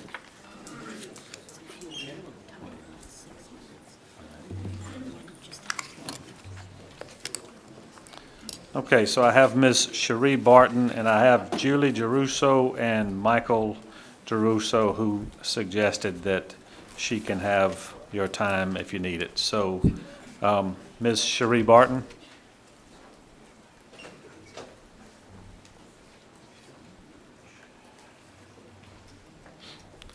Thank you, Mr. Chairman and Council. My name is Sherry Barton. I'm a You have homeowner. 6 minutes. I'm a homeowner in Tammany Terrace subdivision, and I'm speaking on behalf of my fellow homeowners.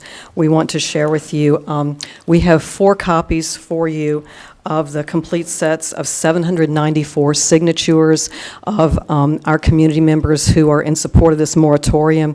We hope that you will understand the expense of making copies for each of you is quite extensive, and so we have provided for each council member a summary of those, and we'd like to present those to the council this evening.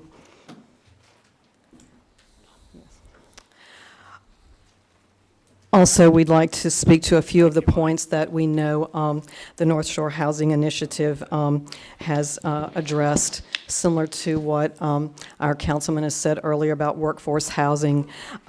Statistics already show that in our parish, 38.6% of the housing that falls within that 130 to 170,000 price range is already within the Tammany Terrace market area, and so to place more of that housing is something that we feel will impact our neighborhood.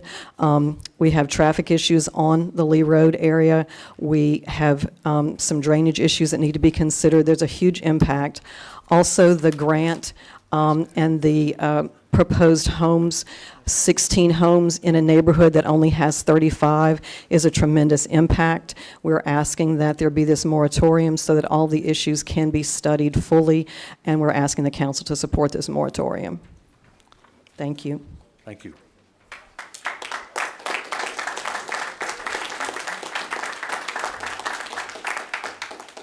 Okay, Ben Bryant.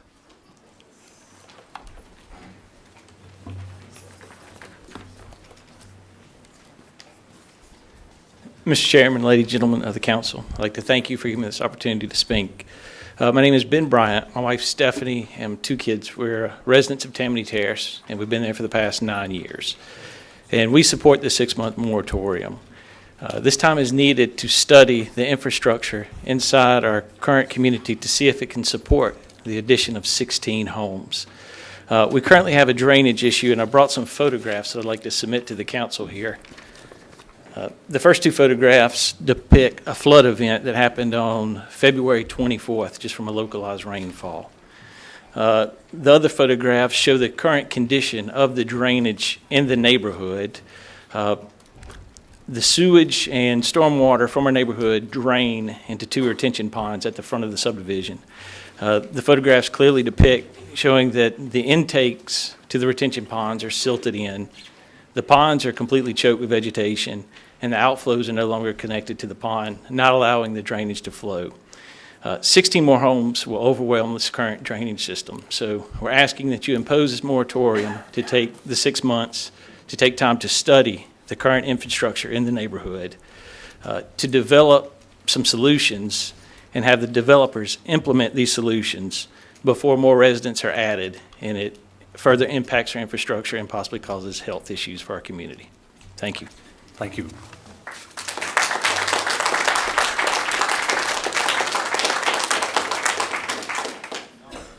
Okay, John Zollinger?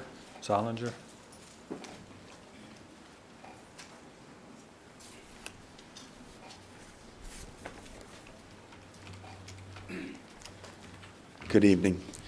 John Zollinger, 281 Coquille Lane, Madisonville. I'm here, I'm the North Shore Market President for Home Bank, and we support the North Shore Housing Initiative as a mortgage lender. Home Bank's a community bank, and we understand it's crucial that we give back to our community and support its growth and prosperity. Unfortunately, just like clients of NHI, our great employees can't afford to live in this wonderful parish. At present, we have 50 employees in St. Tammany, and 11, or 22% of them, do not live in the parish. As leaders in our community, it's our duty to help those people that want to help and desire to better themselves by giving them the opportunity to improve their standing. NHI only helps people that can qualify for a conventional mortgage under low to moderate income standards set by Fannie Mae and Freddie Mac. They must have good credit, they must have steady income, they must have a history of paying their obligations, and those obligations must be right in proportion to their income. In the last 18 months, we've helped 3 such families obtain mortgages and become NHI clients. I'd like to put a face to those families so that you can understand the type of people that could be my neighbor and fellow tax-paying citizens of St. Tammany. The first client is a family that is a U.S. Postal Service employee. He's also a National Guardsman. He has 3 kids and a wife, and they now live in a home, and they're paying half of what they paid before in rent. The second family is a single mother of 2 daughters that works in medical billing, and she purchased a house in Covington. The third family is also a single mother with 1 teenage daughter. She works as a manager of a beauty salon in Slidell. Her daughter is now 3 times more likely to be a homeowner because of her mother's desire and NHI's assistance. I sincerely hope you understand that this is about home ownership in the right way. I appreciate it. Thank you, sir. Okay, Shiloh Moates, M-O-A-T-E-S.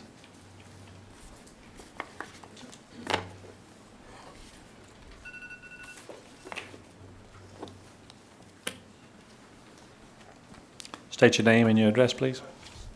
My name is Shiloh Moates. I'm an architect and partner with MSH Architects. Our office is at 229 East Kirkland Street in downtown Covington. I've been designing custom homes and workforce housing in our region since 1994 and with MSH Architects since we founded our business in Covington in 2001. For the past few months, I've been working with the North Shore Housing Initiative to design market-rate homes for the lots in Tammany Terrace. These designs are based on starter family homes that I have designed in St. Tammany before. The 2 homes that we're starting with, which will be built in 2017, starting in 2017, are specifically designed to harmonize with the homes that are currently in Tammany Terrace. And I did some printouts, and I think everybody should have a copy of the plans. But so these are, let's see, the living area of each one is about 1,400 square feet, air-conditioned area. They're on 90-foot by 120-foot lots, which is similar to the other homes in the subdivision. They have 3 bedrooms and 2 baths with spacious master suites, including his and her closets. They are market-rate homes that are similar to homes everywhere in the parish. Let's see. They They have up to 1,900 to 2,000 square feet total under beam with open floor plans and vaulted ceilings. Both homes will have hardy board siding facing the street with detailed wood railings, metal roofs, so they have a real country cottage aesthetic, which is the same as the other homes out there. They are also planned to exceed the 2006 International Energy Conservation Code, and I want to pursue the standards of the Energy Star prescriptive path. And what that means is that whoever purchases these homes will have much lower utility bills. These are going to be quality homes. I just want to say I really enjoy working with NHI. The board is full of folks who know real estate and building. They really care about people in St. Tammany Parish, and they want to be good stewards of the funding that they have at this moment to provide quality housing, energy-efficient housing for local people to purchase at a reasonable price. I would hate to see this organization lose this funding because of this moratorium. Thank you.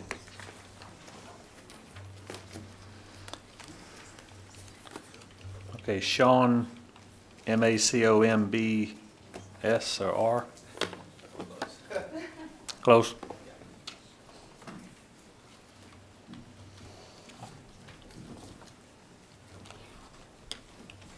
Good evening. My name's Sean McCumber. I'm the president of the Board of Directors of the North Shore Housing Initiative. I'm here to speak in opposition to the moratorium in Tammany Terrace subdivision. I speak for the Board of Directors when I say we are opposing the moratorium first because it is unnecessary. The North Shore Housing Initiative plan for developing houses in Tammany Terrace includes building 16 single-family homeownership houses over a 4-year period on ready-to-build lots on Walden and Linden Streets, beginning in 2017 with just 2 homes. The NHI 4-year schedule will provide ample time for any required impact studies to be completed and ample time to act on the results of these studies prior to the completion of more than 2 houses, making the 6-month moratorium unnecessary. Secondly, the moratorium is punitive and harmful to the economy of the area. Workforce housing is a critical need in St. Tammany Parish. Deliberately impeding the efforts of a nonprofit community housing development organization affects the fair housing rights of the community. NHI has been awarded a $1 million grant in home funds from the Louisiana Housing Corporation to build 16 homes in Tammany Terrace. The economic impact of the loss of an investment of this magnitude is harmful to the economic well-being of the area and the Community Land Trust. The proposed moratorium, if passed by the council, will stop the development of 16 much-needed workforce houses. Even more crucial, the death of this project could endanger the ability of the nonprofit Community Land Trust to continue to meet the needs of essential workers in St. Tammany for housing. When I look at the map included with this proposed moratorium, I see how one might be concerned. This looks extremely dense. Mr. McCormick, you got to wrap it up. Okay, but this map does not represent the reality of what exists in this location today. Here I have an image of Google Earth, pulled from Google Earth today, that accurately represents this area. And here is that image superimposed in scale on the map included with the proposed ordinance that you have before you, now showing the 16 lots that are currently under contract for purchase by North Shore Housing Initiative. Before any of the other lots in the paper subdivision can be developed, roads will have to be built, utilities will have to be run, et cetera, et cetera. Development will also require zoning approval. There will be plenty of time in which to do the study being recommended by this proposed ordinance. Approving this moratorium at this time with this urgency is therefore unnecessary. The only reason I can see this moratorium to be passed with such expediency is to deliberately and intentionally halt the effort of North Shore Housing Initiative to build workforce housing in this neighborhood. A vote for this unnecessary and punitive moratorium is a vote against fair housing in St. Tammany Parish. Please take time to consider this thoroughly. Thank you. Thank you.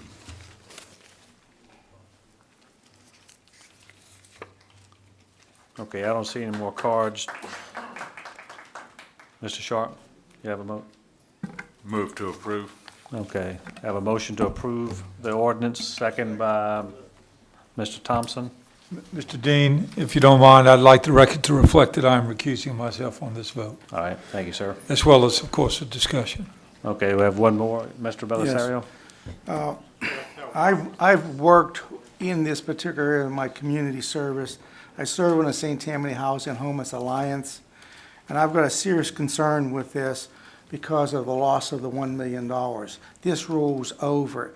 If this does not go through because of the length of the moratorium, what I'd request is that we reduce the number of months so that we can see when that study is completed, that they can start building homes if that's what comes out of it. But if we go this route, we're talking the moratorium will go through into sometime in February of 2017. And I believe that's when this $1 million grant ceases. And if that's the case, that money can't be rolled over to look at building any other houses in the future somewhere else in the parish. So I'm asking for consideration to see if we can reduce that by a few months to get and push the study to get it done. Okay. Mr. Smith? I was looking for some place where we could probably find some compromise, and I appreciate what Councilman Belisario just offered, and would be wholeheartedly in support of that, and cannot, in true honesty, sit here and not support this rather, and be hypocritical on the other ordinance that I just asked you all to pass because of my concern.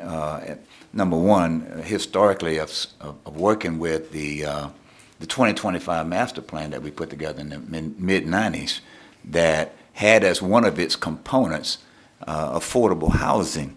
And until this date, we have yet to give real serious consideration to providing affordable housing here in this parish. And there are numerous reasons that I won't take the time to enumerate now as to why that hasn't happened, but it just hasn't happened yet.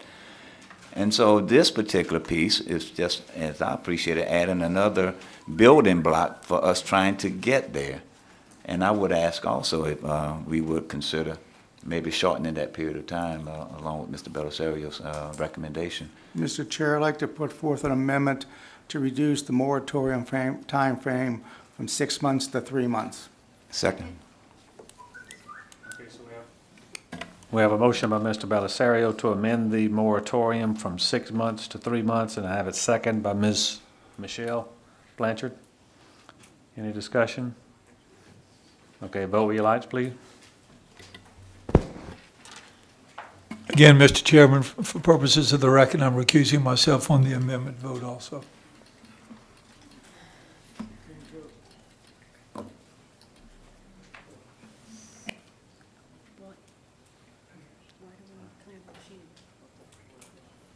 Does someone need to change their vote? I can't clear it because everyone,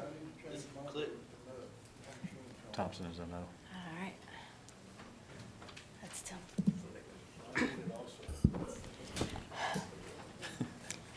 Are there any objections to me clearing the vote and starting over Yeah. again on this vote? Okay, Mr. this is an amendment. Mr. Chairman, well, I apologize. I was just trying to get your attention. I want to make sure I'm clear on this, okay? I do have an I'd like the vote to be retaken. Okay.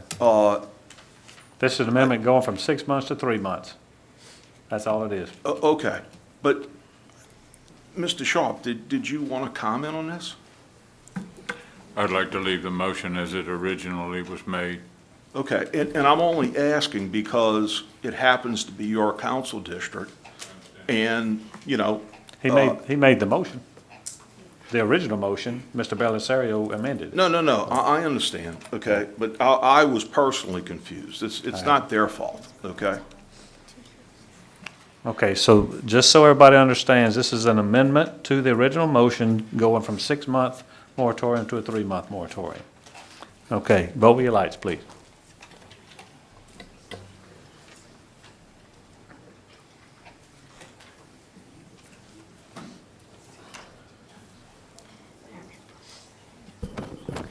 Motion fails, 5 yeas, 8 nays, 1 abstention.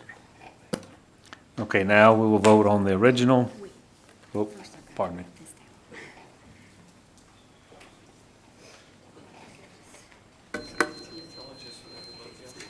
question. Mr. Chairman. I have a question. Mr. McCumber, can you please come back up, if I may? Your program provides housing primarily targeted to teachers, police officers, first responders. Am I incorrect in that? Absolutely. That's who we target. That's who we market towards. The intention of the program is to, the design of the program is that we purchase the land and the owner purchases the improvement, in which way we level the playing field so that the owner, one of the issues that we found, the biggest issue with rental is the ability to save up to get into with these people that are working. I mean, we're talking about firemen and police officers, sometimes with two children. Firemen work a schedule, police officers work a schedule where their partner often can't have another job in order to manage the family, so they're stuck in this rental cycle. So what we do is they have to qualify for the loan. We're simply providing money to purchase the land, which we then own under a shared equity program. So at a resale, they own the property. They pay taxes on the improvement, and we own the land. They pay us a lease fee to use that land, and in that way, they're not renting. No, not at all. They can will it. They can leave it to their heirs. You answered my question. You answered. I'm sorry. But I have a The Chairman. land trust does. I'm sorry. No, we're not going to have discussion back and forth, sir. Right. Thank you. But I do have one question You have the for floor. Mr. McCumber. Go ahead. I'd like to know, does this 6 months jeopardize the $1 million grant? Absolutely. Will you lose it? Not only the $1 million, but the $2 million that would subsequently roll over to fund this program. Absolutely. Okay, you answered the question. Thank you. Mr. Bender? Christian. Anything else? Yep. I see is that Mr. Loreno's light on? Yes, sir. He You was get Jerry ahead of first. me, You Mr. go, Chair. Jerry. I'll let you go first. I know you'll Okay. be short.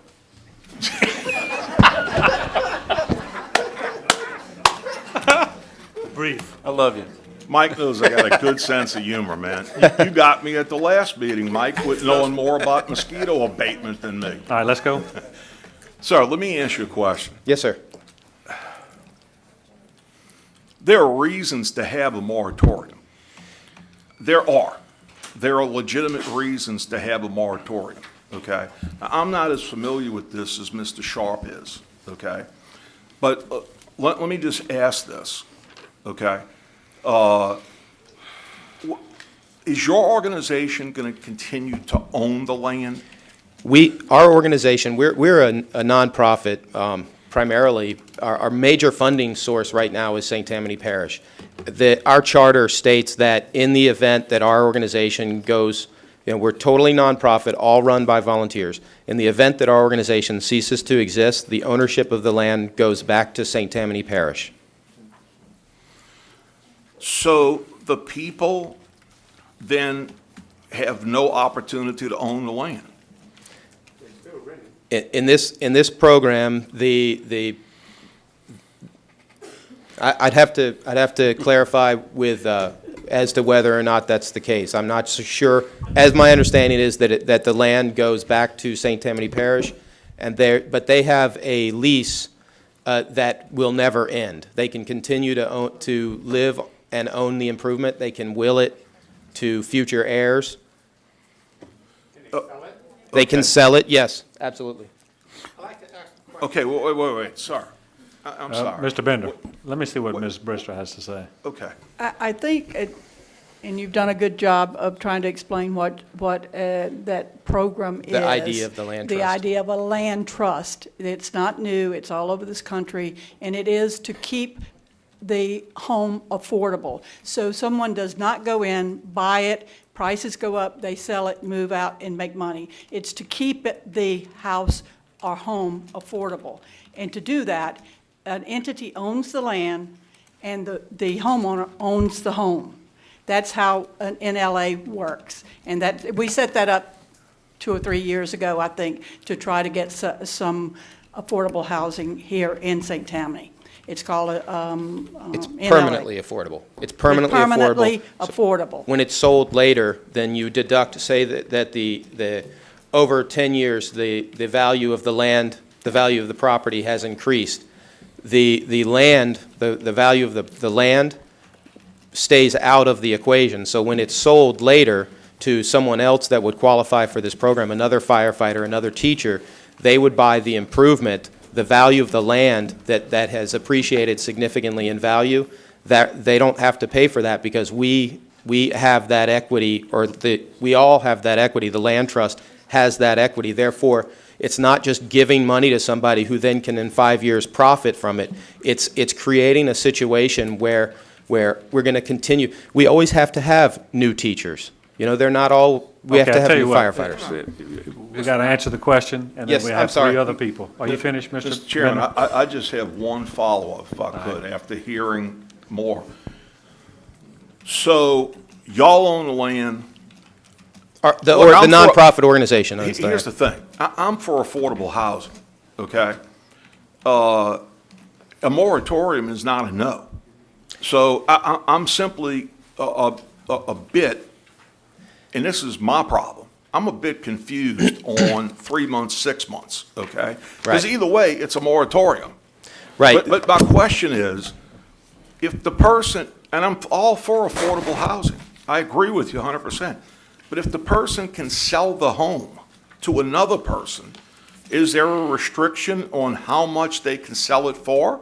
They can sell it, it's a shared equity, so there's an appraisal that's done on the property, and depending on the length of time in which they stay, so if they stay in the house. Now, I would love to sit down, how about this? Can I say that this discussion be tabled, and I can provide you enormous amounts of information as to how this process works, because it is incredible. And it took me a long time I've been involved with this for 5 years, and it took me a long time to really get my head around it.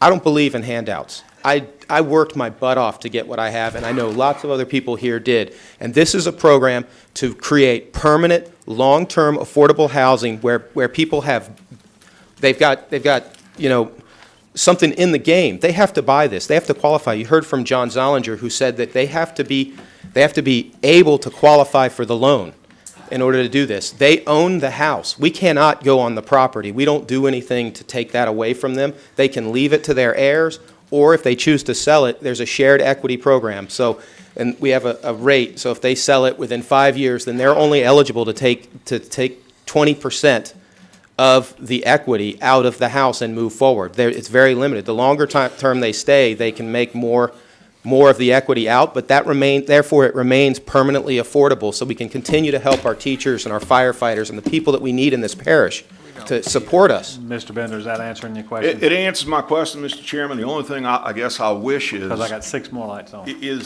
that, the only thing I wish is that we knew more of this information since we're voting on it as a total council, because I'm supportive of affordable housing, but I gotta tell you, I'm also supportive of the district council member as being the most knowledgeable person right now sitting up here. And that's why I brought to your attention our timeline.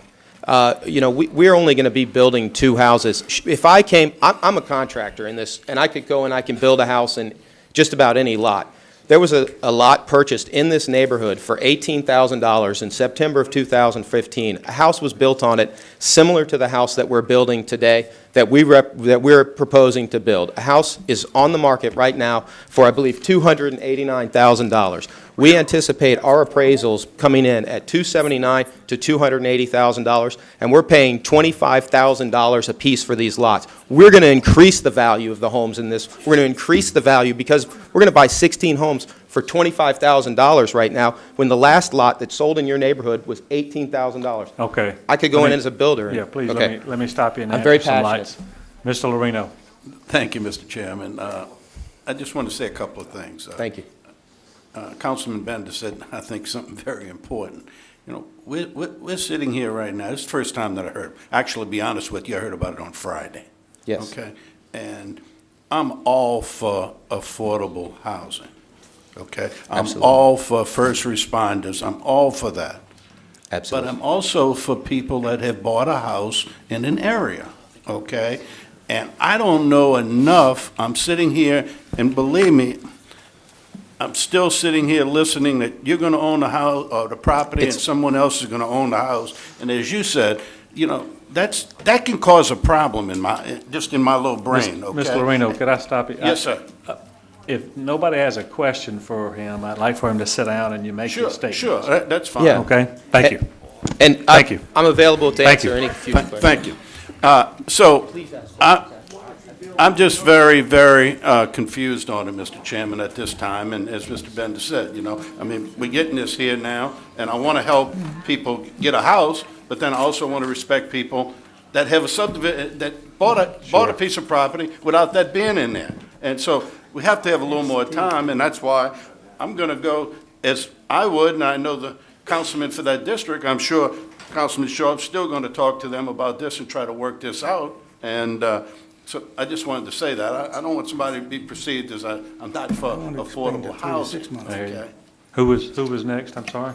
I believe somebody else Mr. Grovey. was over there. I too am more than confused right now because every time, and I'll defer to my colleague, Mr. Tanner, because he's a real estate agent, he knows more about me, but every time you see a description of the property, you see the land and the improvements thereon.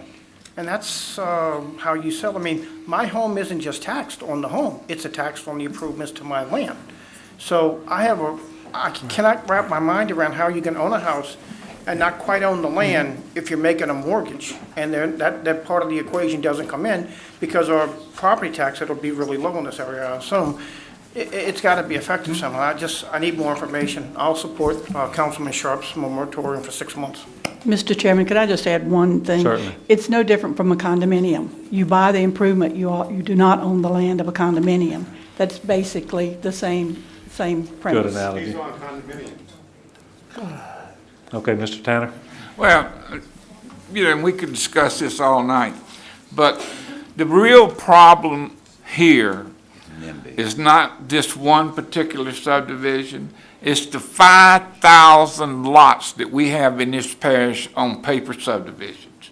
We have got to address paper subdivisions before they get completely out. This is a paper subdivision that was established in the 30s. You know, and there's another what, 300, how many lots is out there? I know y'all know. So, but there's a number of them, 400, I believe.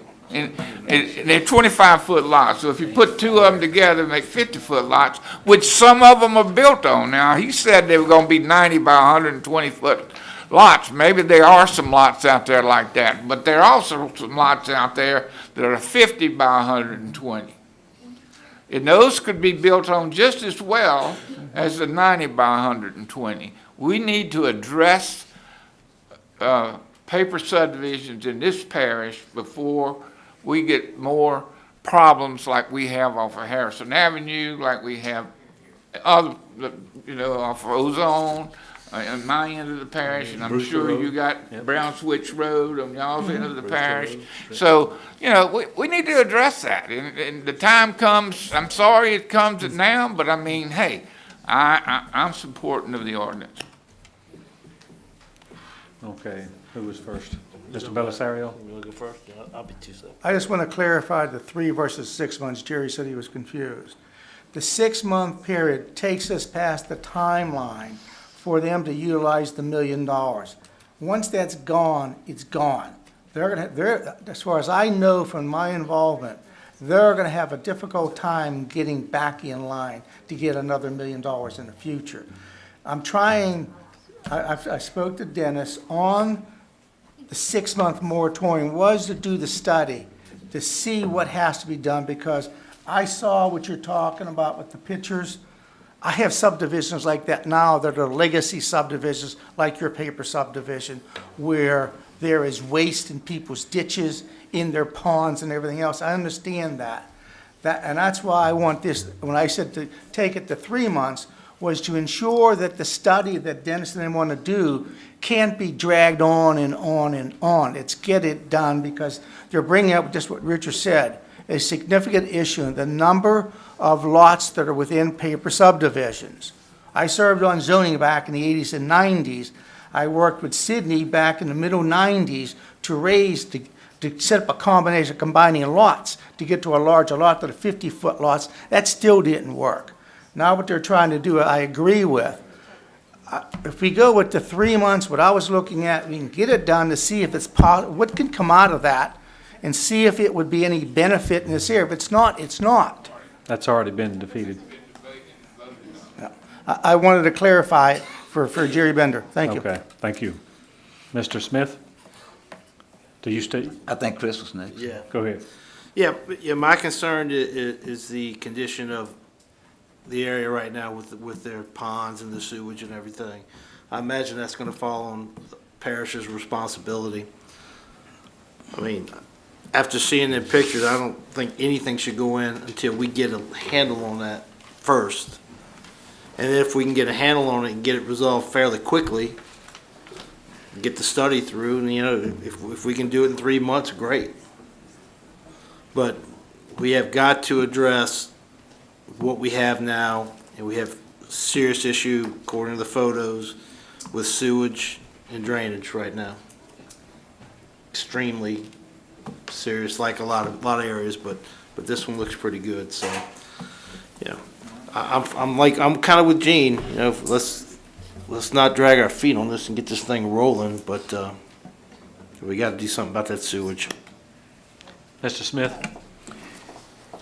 As I listened at the debate, and a couple of things jump out at me, but one, I think Gene pretty much clarified about the loss of the resource that we have at our disposal now through the North Shore Housing Initiative. That I think our Department of Health and Human Services has worked very, very strenuously with this nonprofit agency to try and address this situation called affordable housing in St. Tammany.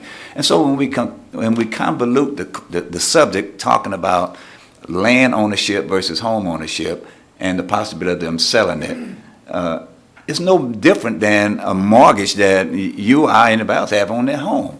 If I buy a home and have a mortgage on it, and I still don't own it until the 20, 30, 40 years are up. So there's no difference there as opposed to this benefit that they're trying to assist these people with who need to be able to get into home ownership to help them out. And so I just wanted to point that out. You know, as we convolute the conversation talking about who owns the land and who owns the house, that's no different from what we've done as homeowners when we made mortgages on our homes. At any point in time, we could have lost it, and then it would have gone back to someone else. Secondly, I'd like to hear, because Mr. Bender asked earlier of Councilman Sharp for his justification or some comment about this, because it's in his district, and we definitely want to respect that. But I'd like to hear from him, if it's okay, Mr. Chairman, some compelling reason that I need to think about and not going along with this 6-month versus a 3-month moratorium, other than I just want to. All right. That's going to be up to him whether he wants to respond. That's what I'm or not. asking him now. Mr. Bender, you got something to say before we go to Mr. Sharp, if you'd like to respond? Yeah, and I mean, just for correction, I wasn't calling on Mr. Sharp to comment, okay? I was simply saying that getting all of this information at this last moment, okay, I'd have to rely on the district councilman. And let me just say, this is my last question. Sidney, don't you serve on this board? Okay. Here's the question. All the infrastructure needs, look, if this was in my district, let me just say it this way, if this was in my council district, okay, and the $1 million in affordable housing is important, there's no question. But the infrastructure, the current infrastructure in any subdivision in my area is also very important. And can that infrastructure handle the additional housing? Okay? That might offset the $1 million, because then it becomes, well, take the $1 million and you know, do whatever you want to do with it. Can this area handle, can the infrastructure handle this? Or do we need to have a moratorium and get more information? Mr. Bender, could I interject before we ask Sydney to answer that? I think this would have to go before planning, zoning, and they would determine whether it is there or not. I would be surprised if Sydney could give you that answer right now. I think you're putting him on a spot about a piece of property that the zoning commission nor the planning commission has looked at. So I would ask that you might rephrase it or let us get you some information. Yes, ma'am. And Ms. Prescott, it is not my intention to put Sydney on the spot. I just want to Yeah. protect him, that No, he no. doesn't answer something that No. might not be exactly correct according to the zoning and planning, okay? Yeah, I understand. And, Mr. Chairman, I'm gonna stop. Okay, let's wrap this up, and I keep seeing lights coming off and on. Yes, ma'am. Ms. Maureen, then Ms. Groby, then we're gonna go. You know, honestly, because the money is so critically important, and because of the time frame for them to be able to get the funds and possibly losing it forever, I wonder if it wouldn't be prudent for us to postpone just 1 month so we can get some more information about the program, and also perhaps give planning and zoning some time to go ahead and give us some information, because what Mr. Bender said is very appropriate. I mean, I understand Mr. Sharp would know best about his district, but I'm very concerned about permanently losing all those dollars. So I just wonder if getting more information in a short period of time by postponing 1 month would not be the most appropriate thing to do. Mr. Groby? Yes, sir. Thank you, Chair. This question is directed at Mr. Sidney through Pat. It's probably premature, but were they planning to put in separate septic systems or a community septic system, roughly? That, there is a central water system in that subdivision. The existing homes all have individual systems on each Okay. lot. Is there any idea or possibility that we would eventually taken over this water system under our wing? There is no sewer system out there right now. No, I mean the water system, I'm sorry. It is Lee Road water, that's... All right, thank you. Mr. Chairman, I would like to just make a point of order, and I heard a comment on one of the votes that there was an abstention, presuming that was referred to me. Correct. The record should reflect that I recused myself from the discussion, from the vote, and to me, legally, a recusation is different than an abstention. So if you would, I'd like Madam Clerk to correct the record to indicate that I recused myself. Thank you very much. I have it written down, and it will be reflected in the minutes as a Thank- recusal. It's just, it shows up as an abstention on Okay. my screen. Thank you. So that, just repeat that. Thank you very much. All right, so noted. Mr. Sharp, do you have anything? Are you- If possible, I'd like to move to postpone 1 month. There's a motion on the floor already. it's- okay. So we have to vote on that. Mr. Smith? I think she asked my question. You asked my question, then I was going to ask Mr. Sharp again. Mr. Stefanzik? No, I think you're wrong. The motion on the floor can be postponed. She was asking for another. She was asking to Motion. postpone the motion for 1 month. Okay, all right. So do you have a second? Have a motion?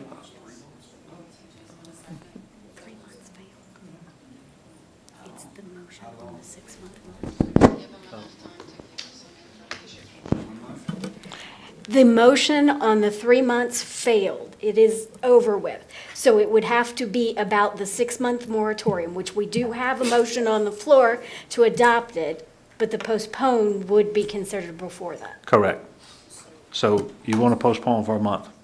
Postpone the item for a month? Yes, sir. I would like to see the organization give us some more information. I got it. And also have planning and zoning look at possibly very legitimate reasons for us to go ahead and approve this. Okay, so I have a motion. I feel like we don't have enough information at this I got it. I've time. heard that about 5,000 times.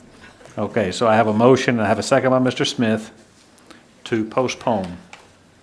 Any further discussion? I hope not. Is that debatable? Any further debatable. discussion?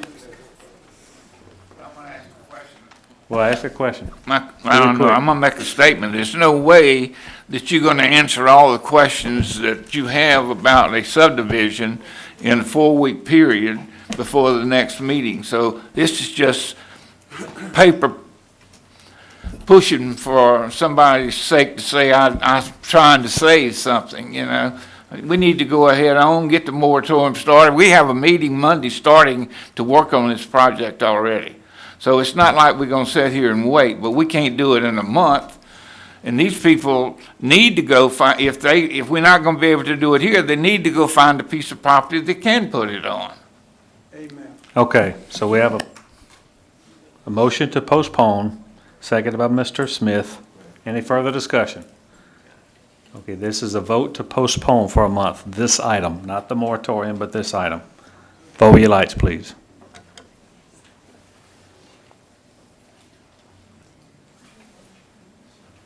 I'm sorry, put me down for a no. I'm sorry. I'm so used to hitting yes.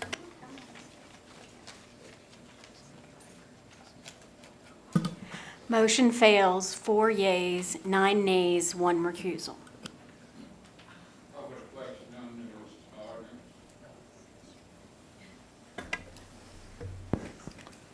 You ready? Okay, the question's been called.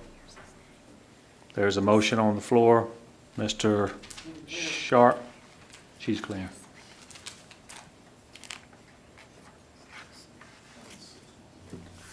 Okay.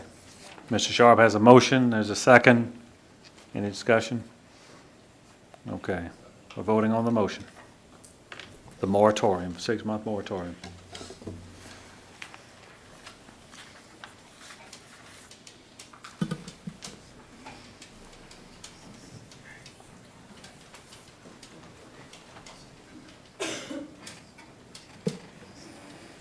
Motion passes, 10 yeas, 2 nays, 1 abstention, 1 recusal.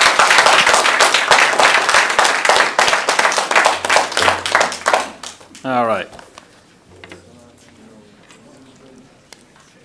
Okay, item number 5641, ordinance amending the official parish zoning map to reclassify 80.37 acres from A4A to A4A and PUD, Ward 1, District 1. Thank you, Mr. Stefanczyk. Second by Mr. Groby. Any discussion? Vote with your lights, please.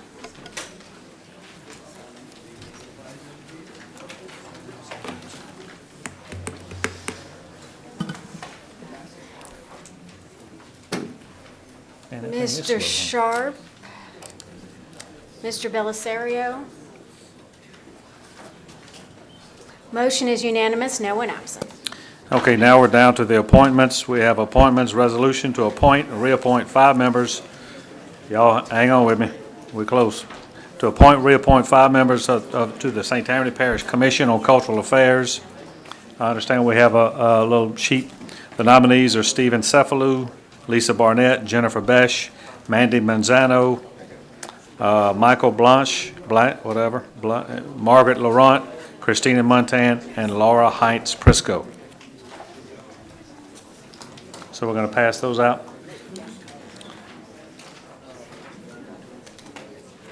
Okay, our council administrator is passing that out. We vote for 5.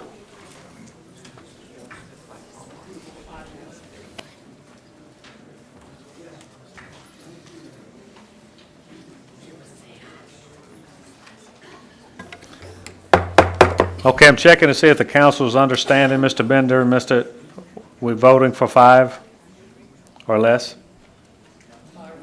5 or less? Right. And so if Mr. Bender and Mr. Smith ask any questions about this, we're not going to answer them. Yes, sir. All right, so while we're doing, Would you clarify the vote again, please? yeah, I said vote for 25. 25 off that list.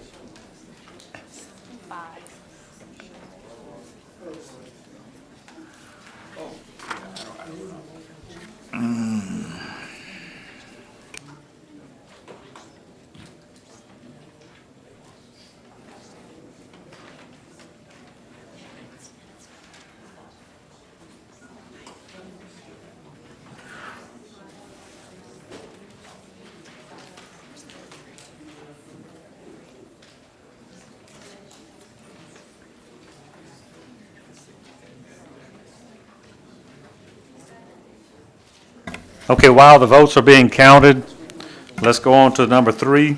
We've already done number 2. Resolution to reappoint 4 members to Gravity Drainage District number 5. All the terms have expired. We have Thomas Lazier, Robert Bergeron, Pete Pearson, Major Savelle have all requested reappointment. Is that Mr. Mr. Chairman, apparently at some point in time, after you receive this, I'm told that Major Savelle has respectfully declined, and I certainly want the record to reflect we thank him for his service, but he no longer desires to be served. So I would ask that you consider the slate to be Thomas Lazier, Robert Bergeron, and Pete Pearson. Okay. Everybody hear that? And there'll be a need to fill that vacancy, and I'll bring forth somebody else. All right, so I have a motion by Mr. Toledano, seconded by Mr. Lorino. And therefore, I move that these 3 members be accepted by acclamation. All right. Any discussion? Still got to vote? You have to vote. Okay. Vote with your lights, please.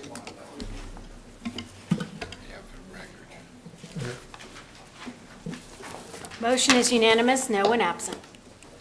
Okay, last appointment, resolution to appoint 1 member to Rec District 4 to replace Anthony Thomas, who resigned. Mr. Leonard Schmidt has requested appointment. Who is that, Mr. Groby? So moved. We have a motion by Mr. Groby, second by Mr. Belisario. Any, yes, sir.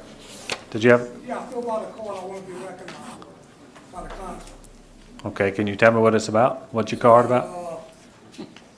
About government issues, concerns, and questions, I want to put it to the council. I'm sorry? I filled out the card, my name is Mitchell J. Christian, I live at 575 Ridgewood Drive. And this was about what now? I'm sorry? It's about expressing comments, concerns, and questions about St. Tammany Parish Council and government. Okay, let me finish what we're doing right here. Thank you. All right. So we have a motion and a second. Okay. Any discussion? Vote with your lights, please. Okay, now what does he want?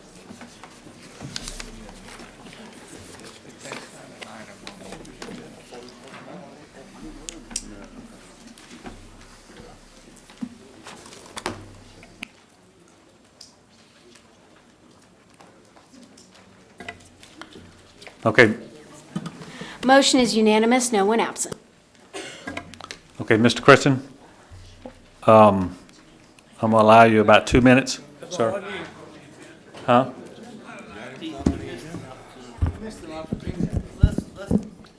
Who's your council member? Mr. Lorino. You couldn't ask for a better one. Have you spoken to him about No, I any of your did not. concerns? No, I Well, never. you could. You I'm could just have ma- me. I'm but- just going to make some comments, concerns, and questions about the administration and St. Tammany Parish No, Council. we're not going to That's do all. that. No, sir. I mean, you're taking away my verbal right to speak then, buddy. I think it was the fourth amendment on the ballot not long ago that said that, I mean, that, was it the fourth one? That you cannot come up and just talk about anything. You I have to have filled out a subject. card. I You have wanted, to talk on something on the agenda. I'm not going to argue with you, okay? Please call Mr. Lorino and voice your concerns. or I call was Mr. told Thomas. that I could come up here and fill out a card and voice my First Amendment. You're denying me that? I'm not Yeah, arguing. you are denying me as an American, as a taxpayer, my First Amendment. You might not like what I'm saying, but I'm saying it full I straight. don't like how you say it. Well, I'm going to ask the hey, deputies to ask you to leave. you denying me the right, mister. That's all I'm telling you. Okay. If that's how you see it, I'm sorry, but that's not how. I'm a that's- taxpayer, I'm a voter. Okay, I'm going to ask you to please be quiet, or we will have them ask I know, you to I know leave. that's what you want to do, but it's not going to happen because I'm not going to get that way. I waited here for 3.5 hours to talk. Then somebody misinformed you, because the voters voted, they just quoted a little while ago, the voters voted back in October that no one can just come up and vote. They have, that way everything is on the up and up, and it's transparent. If somebody just kind of comes up and brings up something, then the remainder of the public doesn't have access to that. So I'm not taking away your right to speak. Yes, you are. You are taking Okay, away I'm me. not arguing with you. I'm not going to argue with you. You will hear about this because you denied my First Amendment Okay, or that's to fine. speak. I understand. There's And I- nothing wrong with me saying what I want to say. It is in this agenda. No, it's not. It's my agenda. Okay, let me ask you a question. You speak to Mr. Lorino. No, I did okay? not. I said, I'd like for you to, Yes. okay? Thank you.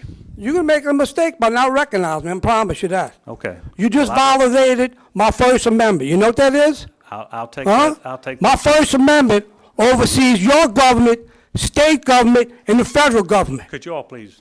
Thank That's all I gotta say. Thank you. I will Thank be you. back, though. All right, I look forward to it. Okay. Now, where we got to do this vote on the appointment? Okay, so we have the winners for, or the people who got selected for the Cultural Affairs Committee are Lisa Barnett, Jennifer Besh, Mandy Manzano, Margaret Laurent, and Laura Heinz Prisco. Everybody okay with that? Okay, so we have a motion. Can I have a motion to accept those moved. 5? Motion by Mr. Stefancic, seconded by Mr. Belisario. Any discussion? Okey-doke. Vote with your lights, please. Motion is unanimous, no one absent. All right, can I please have we got a motion to adjourn? That's it.